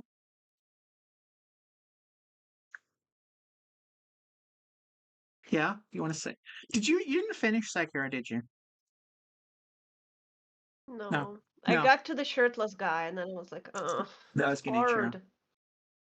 Yeah, it's a spirit. Yeah. Yeah. We did talk about it with Nick a bunch, so Yeah. it's good. He finished it for me. Mm. Work smarter, not harder. Like to get a rough picture of like how asinine the discourse around these games actually is. Mimi beat Ishin on her first try live and is still dismissed as not being a real fan and not understanding the game. So, Yeah. yeah. Yeah. Okay.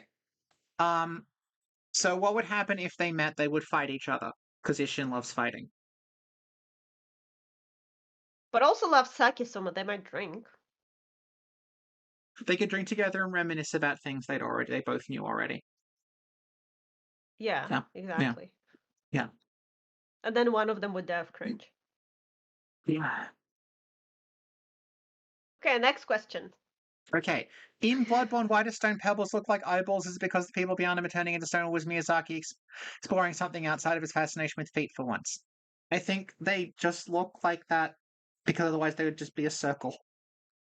What? No, but it's probably intentional. It's like a cute Yeah, little yeah. thing. Like, I mean, there's the thing you about know, like like, oh, it's all. crows will eat stones to help them digest stuff. So I said some people were like, oh, did they pick? Is it because crows eat eyes and they pick the stones that look like eyes? Oh, And maybe, yeah.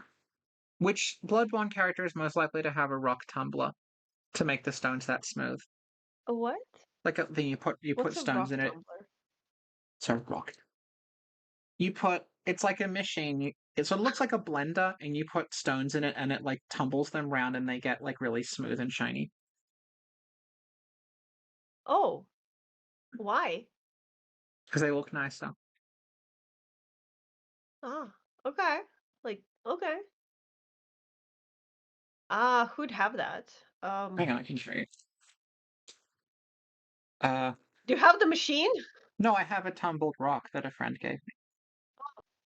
Hey, no, it does look nice. That's Yeah, actually, oh, it's smooth. yeah, yeah. Okay. That's from my friend Leroy, who gave it to me as thanks because they don't have any money, so they gave me a rock. Sweet. Oh. Mhm. Okay, so rock, so decor. So like imagination, someone who'd be like artsy. Who's artsy in Bloodborne? Maybe it could be like the chapel Jura dweller's isn't very hobby. artsy. Yes, He's just got yes. a rock tumbler Yeah, out yeah, the yeah. back. Chapel Dweller is definitely artsy. Oh, Yeah. um, Gurman is a Clockwork fanboy who needs smooth rocks for doll eyes. Boom. That's from Freckled One. Bravo. You solved it. Yes. Yeah, that makes sense. Yeah. I believe it. I Yeah. feel like in an alternate timeline, Gurman and the Chapel Dweller would be friends.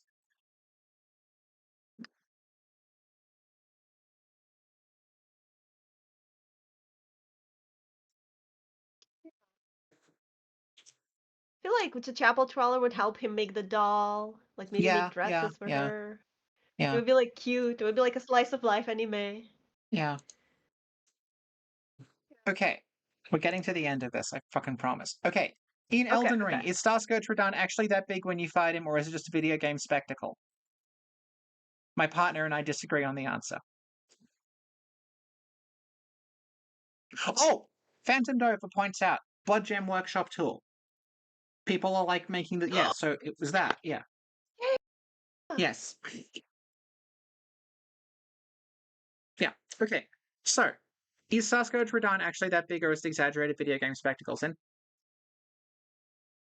He's actually that big. He's a giant, right? He's like from a giant lineage or something. it is actually really interesting to think about the logistics of that, because when Morgott is showing off the thrones, like, General Radahn. And it's like, that, excuse, sir, that throne, he could probably just, like, balance on it. It would be like, it would be like me sitting in an egg cup. Like, it's not going to work.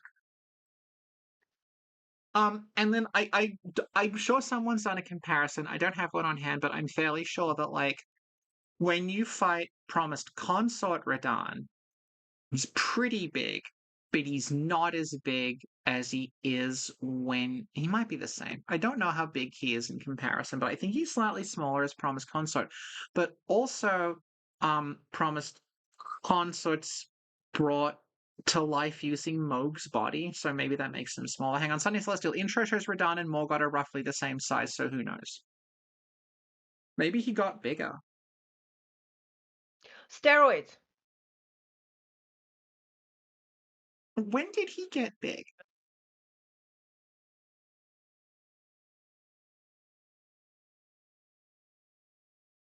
Because like it is like it's part of the actual story that like Radahn has the red hair because he's part giant. Like that's not invented. Because the Hmm. giants have the red hair, and then Radagon hates the fact he has red hair, but then Radagon's son embraces the fact that he has it. It's like he is supposed to be part giant. Like they didn't just upscale someone. I think he is supposed to be that big. Yeah. Well, in like the CG trailer thing that they kind of recycled when what's his name? The lunch neck guy. Radahn's friend, Jaren. When Jaren's talking about it, like you can see like Melania's like much smaller than him. Yeah, like I could go like my take is that Elden Ring, the shards of the Elden Ring warped everyone's bodies. Yeah, and he Oh, ate corpses and stuff. oh Like, yeah, yeah. yeah. Ew. What is he? Smoke? No, because I get the impression because Smo is like get the impression Smo actually like took time to prepare and cook things. He mentioned like he ground down bones to use in like the food. To get the impression Smo is like it's like a Hannibal Lecter thing. Where he's like taking time to prepare this. Radahn is like Oh my god. oh, okay. We have someone in chat who can't change their name but wants to go by a different name. Okay. Yeah, Okay. Simone liked bone meal bread. Oh, so Janie, that happened to me on PlayStation Network, and I had to wait ages for them to let me change it. So I know what you mean. Okay. All right. Um, question from Nuclear Love Machine. So it's nuclear, so it's Fallout. So you have to answer it, bitch. Okay. Okay, I'll answer What do it. you think Yes. the other Outer Gods versions of the Lands Between would have looked like? As in, you know how like we talked about. Actually, oh no, you haven't able to answer the dogs at Elden Ring. Fuck. You know how like the But interestingly enough, right now, because Alhazred used to be #1, YouTube says Max House is #1, Alhazred is #2, oh Ted Lime is 3, and 3-2 is 4. Oh, there's a hmm, new favorite. mm. I don't know how YouTube decides. I'm sorry, but there's a button and it I tells mean, you I who's know how #1. YouTube decides a lot of things, and it's quite irritating. Oh You'll no. recall Yeah, when okay, so YouTube what's the question? decided I'll that answer it. Let's someone go. going, I think Mikola and Melania are the same because they have a hood on. That was worth showing to millions and millions of people. Remember that? I'll answer the question. Read it to me. Let's go. Okay. What it's saying is, you know how like in Elden Ring, the Erd tree is like it's like an off-world thing that sort of took over, but then there's other ways it could have gone. Like if the Scarlet Rot had taken over the surface, it would look different. And Mm-hmm. like if like the other outer gods had like had a hand in it, would the world have looked different? You know what I would have liked to happen? Okay, so there is a temple full of flesh somewhere, and a Yes. guy comes out of the ground of the blood, and Yes. you fight him. Yeah. Yeah. Who? Yeah, it would have. I wanted more of that. I wanted the whole world Yeah, to be that's covered in flesh. the Which god is okay, this is the problem. It's either the Formless Mother or the Mother of Wounds, and I can't remember because someone used both of them, and I can't remember which is right. I think it's the Formless Mother. that? Okay, so I That's the one think that I would have Moog is really liked to see. worshipping. Yeah. Yeah, yeah. Oh no, Mo, I don't like him though. He's not cool. So we eliminate him. But We it's not worship her her fault. directly. Yeah, worship her directly. Yeah, Yeah. yeah, Yeah. Because it's like it's my jam. Like I don't remember nothing about Elden Ring, but I remember that part because I yeah. love that stuff. Okay. Yeah. So I would like the entire world to be covered in blood and flesh, Okay. and the advantage is that people teleport through the blood. So like if you have to go to Yeah. work, you just teleport. Boom, Teleport you're through at the work. blood. Go home. Okay. Boom, you're home. Yeah. So Yeah, what you're picturing is like yeah, and the last level of Zardion, where you're just it's just like inside the guts of the planet, and there's all like the cilia and stuff everywhere. yes, Yeah, yeah. yeah, So Elden Ring fancy. is the prequel to Zardion. Thank you. Yeah, I would also like that. Yeah, So yeah. the Scarlet Rot world would presumably just be Caelid, and like the Scarlet Rot's interesting because it says Mm. the part of the question is like what would like religion and society be like because the pests sin's just like blanking. The Scarlet Rot like it I know says the specific. Scarlet Rot. It's Millennia Do or you remember the whatever. pests? Do you remember the pests? Ah, like I have a memory of I like. They're these little like silverfish guys that come. They look like prawns. They come out of the rot and they like yeah. Yes, Yeah, yes. yeah, because it says that they basically like spontaneously generate from the rot. They're Right. not like We talked about creatures this. that Yeah. came to worship the rot. Like they just sort of like the eggs. It's like the Zerg or something from Kind of like StarCraft. the It's just cicada like from eggs. Dark Souls 3. Yes, and one might say exactly like the cicada from Dark Souls 3. A game made by the same company a few years prior. So Okay. Yeah, like presumably it just makes its own worshippers. Okay, Yeah, that's interesting. that's convenient. It's a Yeah, self-replicating thing. Yeah, like 3D printers. You can sure. like 3D print another 3D printer. Out of resin. I don't know. Okay. I just heard Okay. about it. Okay. Um. Oh, actually, no. The Formless Mother's world, it would look like the underground part of Mogwin Palace Why? because that's like a world that's sunk into blood, and there is like piles of flesh and like there's like geysers of blood shooting out of the ground. Okay. Yeah. We had to go All through there right. because you had remember when you were like, oh, Sophie, I need you to unlock the DLC for me by beating all these bosses, and we had to go through that area, and you don't remember it at all. Yeah, yeah, yeah, Eh. You know how I do remember? yeah, Toji! yeah. My assumption is by the Okay, time we next get around to question. watching Jujutsu Kaisen, Sin will have forgotten. Like Sin will just have oh no, so it's cringe now. It's back to Lambo.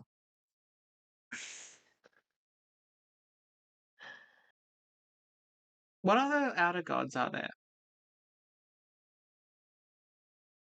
Um, The one with the wings, is that an outer god with the skeleton face? what the crow thing? I don't know. I just have an image in my head. She just invented it. Just an image. Okay. I mean, Elden Ring is the hero's journey, so we don't actually need to read it. We just instinctively know because all stories Yes, are one Estelle! story. Estelle, you see somebody has Oh, the same Estelle, image. We're yeah, communicating. yeah, yeah. Is Estelle an outer god, or is this Estelle's just like a weird thing that showed up? I don't know. And there's this whole thing about like the crystals, like the glintstone. The twin bird is an outer god of Oh death. yeah, we Okay, talked yeah, about yeah, this. Yeah. yeah.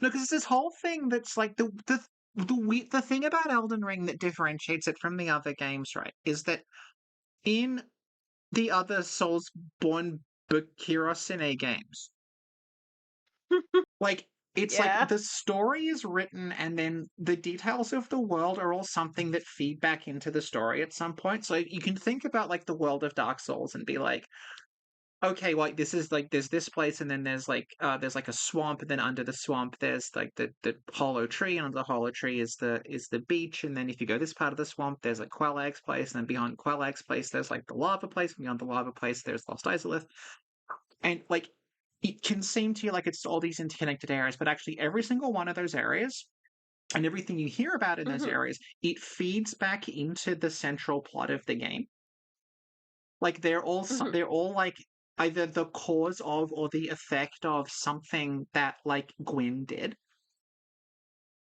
Mhm. Whereas in Elden Ring, like it's way more like you're given a world and this is just one of the stories that happened in it, if that makes sense.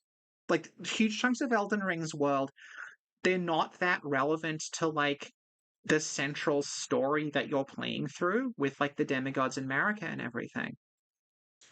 They are like it's just information about the world. It's like if you think about how like important Glintstone is and all the stuff with Selen, and then there's references to like the Crystal People, and then like the Crystal People have said that they went to Raya Lucaria, and there's like these crystal caves, and the crystal's spreading, and it's like the crystal itself is spreading, kind of like the way the Scarlet Rot is spreading. It's a bit like Tiberium from Command and Conquer, and it's this like spreading crystal stuff. But then if you think about the actual plot of the game, um, that doesn't really have a bearing on what Marek is doing. Whereas if you compare that to like um the blight pus in Dark Souls, like that's a direct outcome of like Gwyn the Gwyn's Age of Fire, the Witch of Iceland's trying to restart the flame and it all goes wrong. So it's like tying back into it. But like Glintstone is just like it's something that exists in the world, but also you could kind of cut the Glintstone out and the story still works the same way. It's like interesting. Oh yeah, Metia. That's right. And Elden Beast.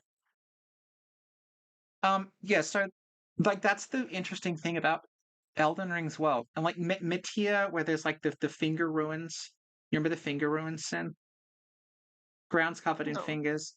The best thing about the finger ruins is like um one of my friends in real life in the meat world is a 3D artist, and she makes like immersive 3D experiences. And shortly after Shadow of the Erdtree, she really excitedly was showing off the new one she made. And it was like a sort of Mhm. post-apocalyptic wasteland with fingers everywhere. And I didn't have the heart to tell her that one of the biggest video games of all time did this in its DLC. Um,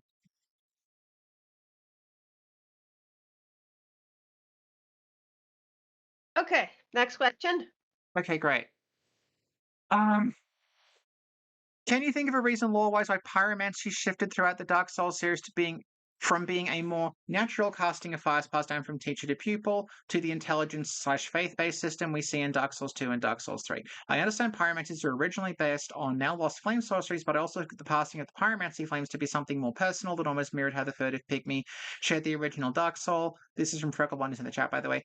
The way it works in later games is very odd, especially given the Great Storm still around in Dark Souls 3. Sin. Because, okay, at first, pyromancy is like intuitive, Yeah, passed down between like generations or whatever. But if yeah. you want to, like, I guess, mass produce it and teach other people, you got to find other methods to do it. So it's like more accessible to everyone, you know? Mm-hmm. So it's like more taught, you know what I mean? Yeah. Yeah, that's why. Thank you. I think We're just like mass producing pyromancy. no, but I think this is also like this might primarily be a game design thing as well, because the whole thing about the pyromancy in Dark Souls 1 is that it's not connected to any stats, it's connected to the flame. So this is kind of why like pyromancy low level builds were so strong in that game, because you could level up the flame and the damage would be based on the flame, it wouldn't be based on your stats. And the flame had no bearing on the level you're at. So you could be like I remember I did this. I had a because pyromancer was the only class that started at level 1. As a level 1 pyromancer with a fully ascended pyromancy flames, even though I'm level 1, I'm like one-shotting everything. By going boom, boom, boom, just throwing combustion out. Yeah. Yeah. And that's a system that's really interesting and works in Dark Souls 1. And then they just kind of shifted to being another kind of magic, which means it has to be based on stats. And I think it may even have been like a balancing thing. Like they're like, well, this is too strong. Because if we're using level based magic, but then they screw it up anyway by making it based on your equipment upgrade level. I mean, we talked about That's this with right. Glocken. This was like the Glocken thing that we did ages ago, where it's like, Pyromancer Glocken. yeah, Yeah. because the idea is like, I think by the time of Dark Souls 2, there's like the academies are sort of like folding everything because it's been so long. It's like presumably someone figured out like we're getting way back into like subtleties in the naming of things, but like the sorcery in Dark Souls, the name for it, it's like Madol, I think specifically, which is like the idea is that the idea it's all magic, but the sorcery is specifically like it's an academic kind of scientific thing, which is why like Logan is obsessed with books and stuff. Because he's like, if I study this, it's like it's something that's magical, but I can figure out how it works and like take it apart and use what I know from taking it apart to construct other spells. Whereas pyromancy is just like you just kind of do it. And it by like 2 and 3, but by Dark Souls, by the time of Dark Souls 2, pyromancy is being taught in academies. So presumably it's like a Hmm. different kind of pyromancy, but also they're still attached to like weird swamp witches. And your flames are personal. Hmm. Like when you get the flames in, assuming you don't start with one, when you get the flames in one, it's like this is my flame, and I'm like it's almost like I've got a candle and then you're giving me like an unlit candle and I'm using my fire to light your candle. So it's like you're getting a little piece of that person. And the same thing happens with like Aingi and Quelana, particularly with Quelana, where like the relationship that you have with Quelana, it's way more of like a master-student relationship. Like she's giving you Mhm. spells, but she's not just like, here's my spells, you can have them, they cost this number of souls. It's like she's actually like, it feels much more personal. And then by the time of 2, it's something that's being taught in academies. Though honestly, I think the mechanical side of it's just a gameplay thing. Because they realized how like so like, Dark Souls 1 does a lot of weird shit that they didn't do again. Okay. All right. Next question, Sophie. Next question. If Next you could question. read okay, I think this might actually be the last one. Okay. Okay. If you could redesign any of the bosses in Bloodborne and Demon Souls, which one and why? Also, I wouldn't mind a whimsical You could answer what? and a if you could redesign any of the bosses in the games, how would you Oh, redesign them? redesign. Okay. Yeah. And I wouldn't Mhm. mind if you gave a joke answer and a serious answer. So this could be aesthetic. The example that they give is, what if the dragon god had a wig? What if Amygdala had acrylic nails? That's so What if Rom cute. had an angry face? Okay. Who would you Okay. redesign? Oh, would I redesign? Shoot. Let me think. Let me think. Um, um, um. Okay. The one reborn. Mm-hmm. Because, okay, hear me out. I'd give him pink hair, Okay, four arms, I thought this was going to be the one reborn. four. Here's why. And you would replace him with reborn. No, no, this is deeper. Okay, I would basically redesign him to look like Sukuna, and then I would redesign Kaz to look like Itadori, because Sukuna lives inside Itadori, but then inside Megami. So maybe one or the other. Okay, let's say Itadori. And yeah, that's what I would do. I would redesign those two to be Jujutsu Kaisen bosses. And then Sukuna would have what weapon? Oh, dismantle. For sure he'd be using dismantle on you. And then phase 2 would be inside his domain expansion. Yeah, that's what I would do. So you just want to play That a was the Jujutsu serious Kaisen one. game. You just want to play a The Jujutsu funny one Kaisen is I game. would give Ludwig a week. Okay. Yes. The Do they Ludwig. exist? The Ludwig, yes. Yeah. Yeah. I'd give Good. Ludwig a week. The Ludwig. Yeah. That's good. What about you, Sophie? Um. Wait! Fanta says, what if the moon presence had a can of big moon energy? Yeah. Oh, that's a good one. Is it clubbing you? It's like Father I like Ariandel. that It's one. got a can and it's hitting you with the can and it's spraying everywhere. Yes. Yep.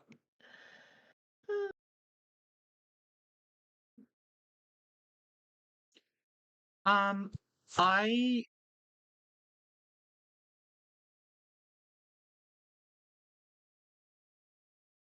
Oh fuck! Sunny Celestial. Wait till Sin learns what pyromancy is called in Japanese. Do you remember?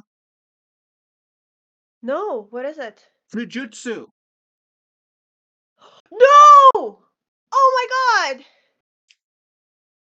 Yeah, and Sukuna does pyromancy. Yeah. He does fire. Yeah.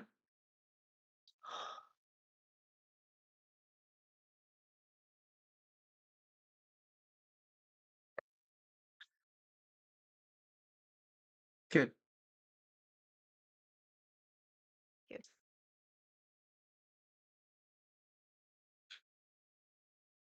So, um, yeah, we've got some blown minds in the chat.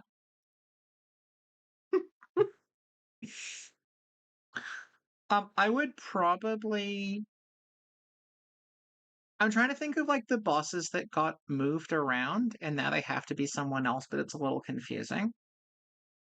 Like the way Murgo's Wetness and the Shadows of Yharnam were like they were originally two slightly different things and they got repurposed. So, um, I would maybe like Hmm. Maybe make the shadows of Yharnam like more. Oh, they're already kind of how I want them to look, though. I think like if just the wetness were, I would probably just do something to the wetness to make it look more maternal. I don't know. Because it makes sense where it is now, but also it's like it's a four-armed fly crow person. Um, what else is there? Oh, Bed of Chaos. There you go. Yeah. Okay. Yeah. So like What are we doing Bed with of Breath of Chaos. Chaos? Well, because famously, like Bed of Chaos was as a result of them going, I don't fucking know anymore. Because there's like all these alternate versions of Bed of Chaos that didn't work for a variety of reasons. So what we have now is like this weird gimmick fight where you blow up two orbs and then the ground collapses and these hands go like that and try to knock you off. And it's simultaneously like the most basic boss fight in the game and the one everyone hates because it's so fucking annoying. Um, no, and like the thing is, this doesn't come across. It comes across if you look at an extracted 3D model. Oh, Minor Hotel's here. Hello. So Minor Hotel, they do like Minotaur themed. I don't know if you say Minotaur or Minotaur. Um, visual novels, and this is a weird situation where like they had sponsored a queer games event that I covered, and then it turned out that they already watched, and I'm like, oh, okay, I am reaching the right people Oh, without that's knowing so it. cool. Yeah. So, um, Bed of Chaos, if you like extract the model, it actually looks like a woman that's made of tree branches. Like she's got like arms and legs and like hair. It sort of looks like a weird insect lady. And I would probably have done something like that. Like I know this is like it's the same design, but like if I had the capacity to change it, I would make Bed of Chaos into more of like that, just to make it clearer what it is. Because I think even From Software don't think the Bed of Chaos fight is very good. And I don't know, I would have maybe added like some more demonic just to make it clear, because you have like and like the Xanthus King Jeremiah is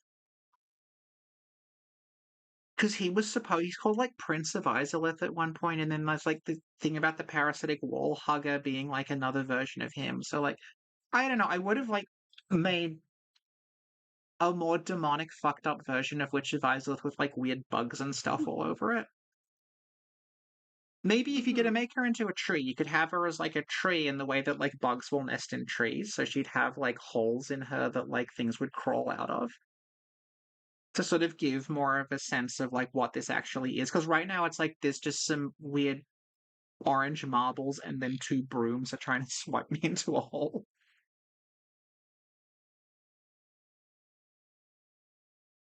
Hmm. Good job, Sophie. Thank you. I would also give Queen Yana more to do because she's supposed to be really important to the story. And she ends up being like she's Yeah, clearly like yeah, we that's know true. like she's a character that for reference, like if you don't know the Queen Yharnam character in Bloodborne starts off as just like a random chalice dungeon boss and they kind of make her important later on. So I would probably have like if I had the capacity I would make her into like a more significant seeming, like I don't know, maybe she's got like retainers around her and like maybe like there's like a great one like in the background that's like Murgo's father or something. I don't know. Okay, so one of the questions, I'll scroll up a little bit. Oh yeah, Mikolash never paused between yapping. Um, okay, what about like, you know how you're always like Ludwig's Moonlight Sword is so cool. Yeah, yeah. And you know how in Elden Ring, um, Malekith has a very similar cutscene Yes. to the point where it's really hard not to think of Ludwig during that fight. Do you reckon Yeah, if we just yeah. altered it slightly so it wasn't Malekith going, you were on my hand all along. My red No, moonlight I and think we should. I th- I think we should push it to make it more like Ludwig. I think we should give him Ludwig's sword, put yeah, Ludwig's theme in the background. yeah. Maybe put straight up Ludwig in there, because Ludwig is a superior fight anyway. So like we just go all in. So you, Just you like beat Ludwig shows up. you beat Garank and then it's like the fat official in Demon Souls, but like you beat Garank and then Ludwig just jumps down and beheads him. Yes! You beat Garank and then Garank pulls out the mortal blade. And then he cuts himself open and Ludwig steps out. Yes! Yeah. That Yeah. would have been much better. Yeah. Okay. Oh, and I would make the okay. Here's what I would actually do if given the resources. I would fix Bloodletting Beast. So it's much more obviously Lawrence, including the head falling off and the head speaking afterward, which we know exists Oh, in some form somewhere. yeah, okay. Yeah, yeah. Or again, when we're talking about recycled assets, I would redo the Lawrence the First Vicar fight, not as the cleric beast with the drowned corpse moveset and a fire shader. Like I would actually have make a new Lawrence model. And maybe have him like Ludwig, where there's like multiple phases to it. Because this is the thing, like it would have like you had the Ludwig fight. He starts off as the beast, and then when you do enough damage to him, he snaps back and he acts like a person again. It'd be cool if Lawrence were Yes. the opposite, because that's kind of how Bloodletting Beast sort of works. If you imagine that the two different fights are two phases, where it starts off as something that's like somewhat like with a human face and everything, and maybe have that talk or something, and then when you kill it, just like the worm comes out, and the second round of it is just like the sort of the beast side with no reason, just scream, kind of like now where like you fight the half version of him. But maybe Mm-hmm. like if the start of the Lawrence fight had more humanity to it, because right now the only sense of humanity is when he's like grabbing his head and sort of screaming. And like Michaela pointed this out when we talked to her about it, but like a lot of the heavy lifting for the emotions in the Lawrence fight comes from the soundtrack Yes. because it has this like extreme, like it's loud and bombastic, but then it will stop and it will have these like incredibly like mournful like cello solos in it, which really makes Yeah, him feel like yeah. there's something really tragic going on, as opposed if you remove that, it's very much a cleric beast, but with lava. And I think Eugenio was working on like a mod maybe, where he like rebuilt Lawrence's head to look like the skull on the altar. Mm. Hmm. Mm. Okay, question from Minor Hotel. If you were given an endless budget to adapt Mhm. Bloodborne into a movie, how do you adapt Bloodborne, Sen? Oh no, you need to do a series. Can't Yeah. do a movie. You need to do What if like it's a a series of series. movies? Yeah.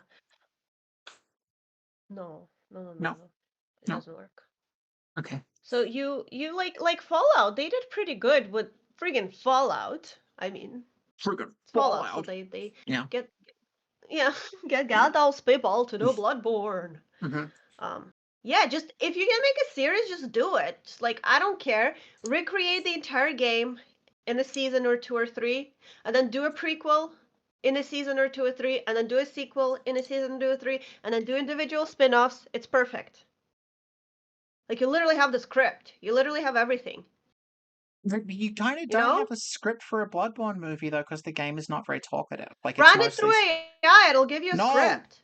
Oh, someone's gonna do that though. This is like that fuckwit that's like, I spent $750 on AI prompts to make a Princess Mononoke trailer.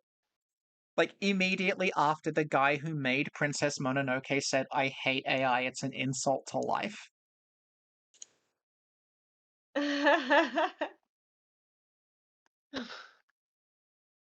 I think like if you were to make a if you were to make like a Souls movie, I would actually like approach it as an anthology, like Heavy Metal or the Animatrix or something, where instead of actually trying to tell a coherent story, you just had these little blocks of like, here's like Lawrence's like the fall of Lawrence, and here's like the creation of Rom and other stuff, and like don't actually have a coherent like linking story to them, just build up parts of the world. I don't like anthologies, Sophie. Okay, but the plot of Bloodborne, if we're treating this as a movie without, like, unless you have the characters stop and read shit constantly, the plot of Bloodborne is that someone who doesn't ever speak wakes up and runs around murdering people, and then they go to a forest, and then they go to a university, and then they get teleported to like a place full of corpses, and then they go to a castle, and then they just kill an old man, and the game ends. It's like that's not like it was the version of Bloodborne that like they didn't go with but almost did, where it was the story of you like you were a detective trying to find Lawrence. Like Yeah. that, because this is like the thing, like that might work, but you're still dealing with a setting where there's barely any like actual characters in it because everyone's either like a werewolf or they're trying to murder you or they've gone mad. Yeah. And we brought this up another time actually when we talked about Bloodborne, that like when people draw Bloodborne, one of the most common things they Mhm. show you is Yharnam by moonlight. That barely happens in the game because the structure of the game is it's dusk, and then as soon as night falls, your next objective is to leave Yharnam. So even though people recall Bloodborne as being about walking around these like moonlit gothic streets, it mostly isn't. It's mostly like sundown, and then by the time you come back to Yharnam, the red moon is out and everything's all like full of monsters and like werewolves and shit.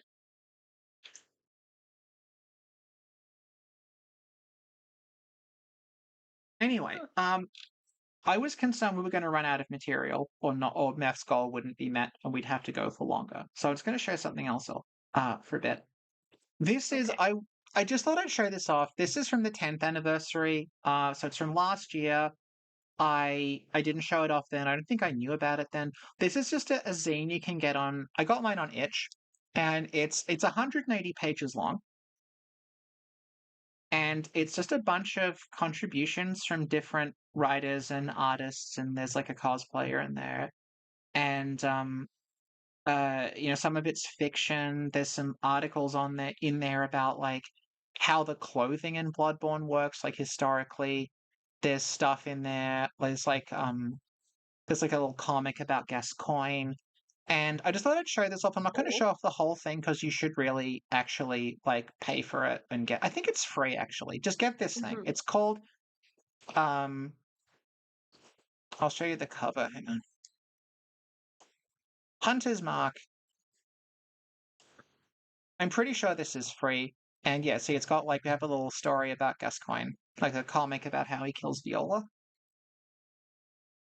And then there's this diary entry that's like Gascoigne's daughter keeping a diary about like Gascoigne starting to lose his humanity and become a beast in his relationship with Henrik.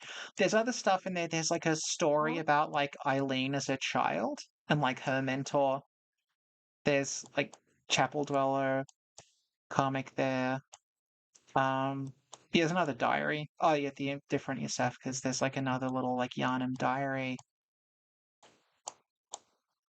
And again, like we talk about, sort of gets back to what we were saying that like people have these impressions of Bloodborne and the things that they're obsessed with, and they're not the things that get the most actual screen time if you treat it like a linear story. So like Vicar Amelia's one boss with no dialogue, but like you can see people are fucking obsessed with Vicar Amelia. Whereas if you just did a straight Yeah. adaptation of Bloodborne story, she's barely in it. Like she's just like a bump in the road. Whereas if you were treating it like, that's why I said like an anthology would be interesting. So it'd actually kind of be like this. Like you could have a little short about like what Vicar Amelia's going through as she's transforming. And you could have like Gascoigne's daughter and her relationship with Henrik and all this other stuff. So like I would treat it like this. Oh yeah, that's like Ariana and the hunter. And oh yeah, this one's about Eileen meeting Alfred. Yeah, it's an encounter that doesn't actually happen. So yeah, this is like Eileen and Alfred, characters that we both know very well. They don't talk to each other in the game, but in this way, you can have them talk to each other. And it's like Eileen doesn't know who he is. Um, there's one oh yeah, this whole thing about like the Madaris, who like barely get talked about in the game at all. There's an interesting oh yeah, and there's like this little Bergenworth flashback that like there's so much fan art of Bergenworth flashbacks that like clearly there's people are interested in the concept of like what happened at Bergenworth. You don't see it in the game. But if you imagine you could do a little like, 10, Mhm. 15-minute long thing about what it was like at Bergenworth and just build out a world that way. Um, there's stuff in here. There's one really interesting one about clothing. I may have gone past. Oh yeah, no, I really love this. This is like Art of Lawrence. When like old Yharnam burning around him while he's like leading everyone. And you're like you this is basically the thing. So much of what we're looking at in this scene, it's things that don't happen in the game but are implied to have happened. Like this never happens on screen, but it's implied to Yeah. have happened. Yeah. And I feel like there's so much. Yeah, and this is hang on. Yeah, it's Essay for very cute. Professor Mikolash. Yeah, like again, what was Mikolash like? You only see Mikolash after he's gone mad and he's running around a library. Um, and like the choir summoning Ebrietas, like all these things that like we think of when we think of Bloodborne, but aren't actually in the game. I'm trying to find the clothes article. I hope I didn't scroll past it. But yeah, like there's just so much. This is why I think if you were to adapt Bloodborne, this is like a good format for it because the actual plot of the game is incredibly slight. Like it's just like a character going from A to B and all of this other stuff that we care about. It's stuff that's implicit and it's like thematic stuff. But it's Hmm. not it doesn't get a ton of screen time. It just sort of it's mentioned and it sits with you. Um I like this picture because it looks like the amygdala is waving. It's like so. And this whole thing about like yeah, like this is like the diary of a runesmith. And it's incredible that all this stuff's being created when you consider how like short Bloodborne is. It's like 20 to Yeah. 30 hours long. And you have all this information, all of these like all this artwork and fiction, everything being presented, being created for it. Here's the clothing one. Um, that's being created for it. And you would expect, like, if you saw this, you'd think, oh, clearly Bloodborne is like some Elder Scrolls style, like massive sprawling epic. And it's like, no, it's like a city and a couple of places outside of a city. But there's so much in it. Like it's incredibly dense with ideas and characters and implications, but it's not necessarily like would that come across if you adapted it as a linear narrative. But this is all about like this is like essentially a nonfiction piece that's about where do these designs come from? How did they work? Like why did like the brooch and everything, like what sort of gems would this have been made Mhm. from?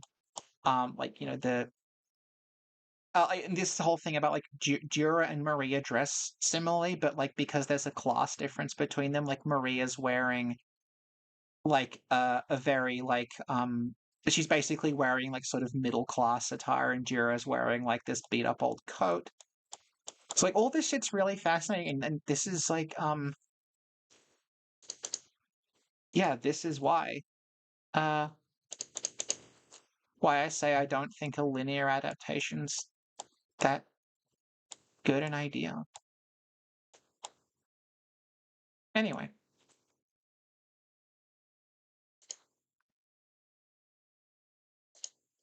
So yeah, you can grab that zine. I'm fairly sure it's free. I got another zine, Bloodborne zine that was just called.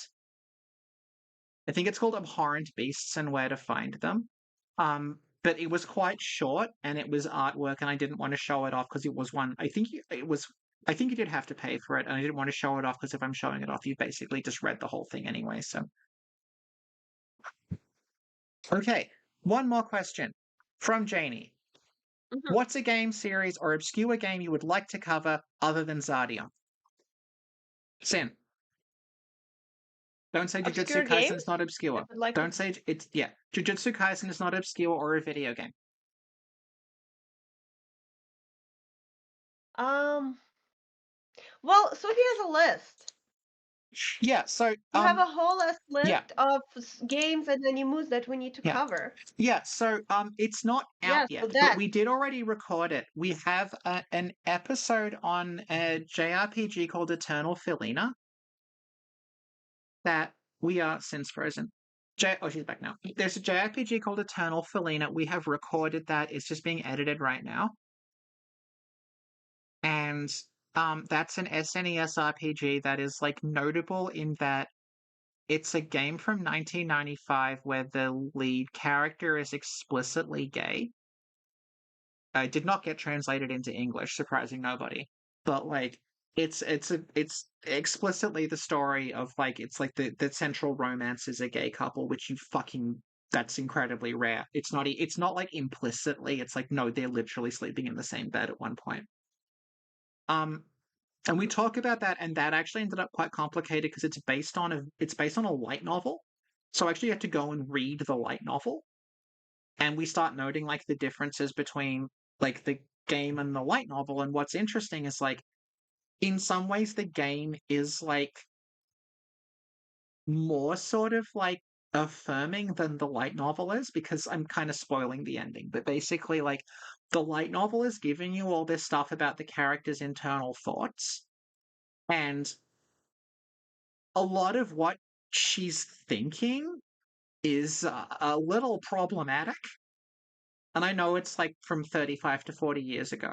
But like there's some stuff in there that like I was reading, obviously it was a translation, and the translator is actually writing like, hey, just so you know, in this chapter, the following really shitty things are said, and there's a part where they just go hashtag yikes. Whereas in the game, they basically make her a silent protagonist. She's basically like Cecil, like not literally silent, but it's a character like just like stock RPG hero. Doesn't say that much. And because she's not saying that much, and she also doesn't have the internal monologue, when you play it, there's a lot more room to like read her in different ways, and the more kind of like um reactionary conservative parts of the novel don't kind of come through in the game. So that was like I was not expecting it to go in that direction, but it did. So that's out soon. Oh, I've got D. Yeah, D is one of those. I think we mentioned D in the Mystery Hospital episode. Like D is one of those games. Like there's certain games I'm interested in, but also I feel like they're overexposed. So I'm like, oh, should we? So like that's why like people ask us to cover Baroque. There's already multiple like incredibly popular Baroque videos on YouTube. I don't know if I have anything to add to it that they haven't said. I remember when D came out. I remember magazine ads for D. Um. Oh yeah. So Minor Hotels, like if you made this character in Bloodborne into a detective and had them like as a framing device, that would also work, which is also true. Yeah. But yeah, I think like just a narrative version of Bloodborne story doesn't work in the same way because it's so much of it's about building out a world that isn't necessarily part of the like ABC plot of it. Anyway, so I'm editing Eternal Felina now. I'm also editing at the same time a video on a series of old Final Fantasy websites that are mostly lost to time but are important. So they're both recorded and I'm in the middle of editing them. It's been a little hectic over here lately. To give you a rough idea of like stuff that's happened, while I was in the Okay, middle. Sophie, I gotta Yeah. go sleep. Okay. Okay.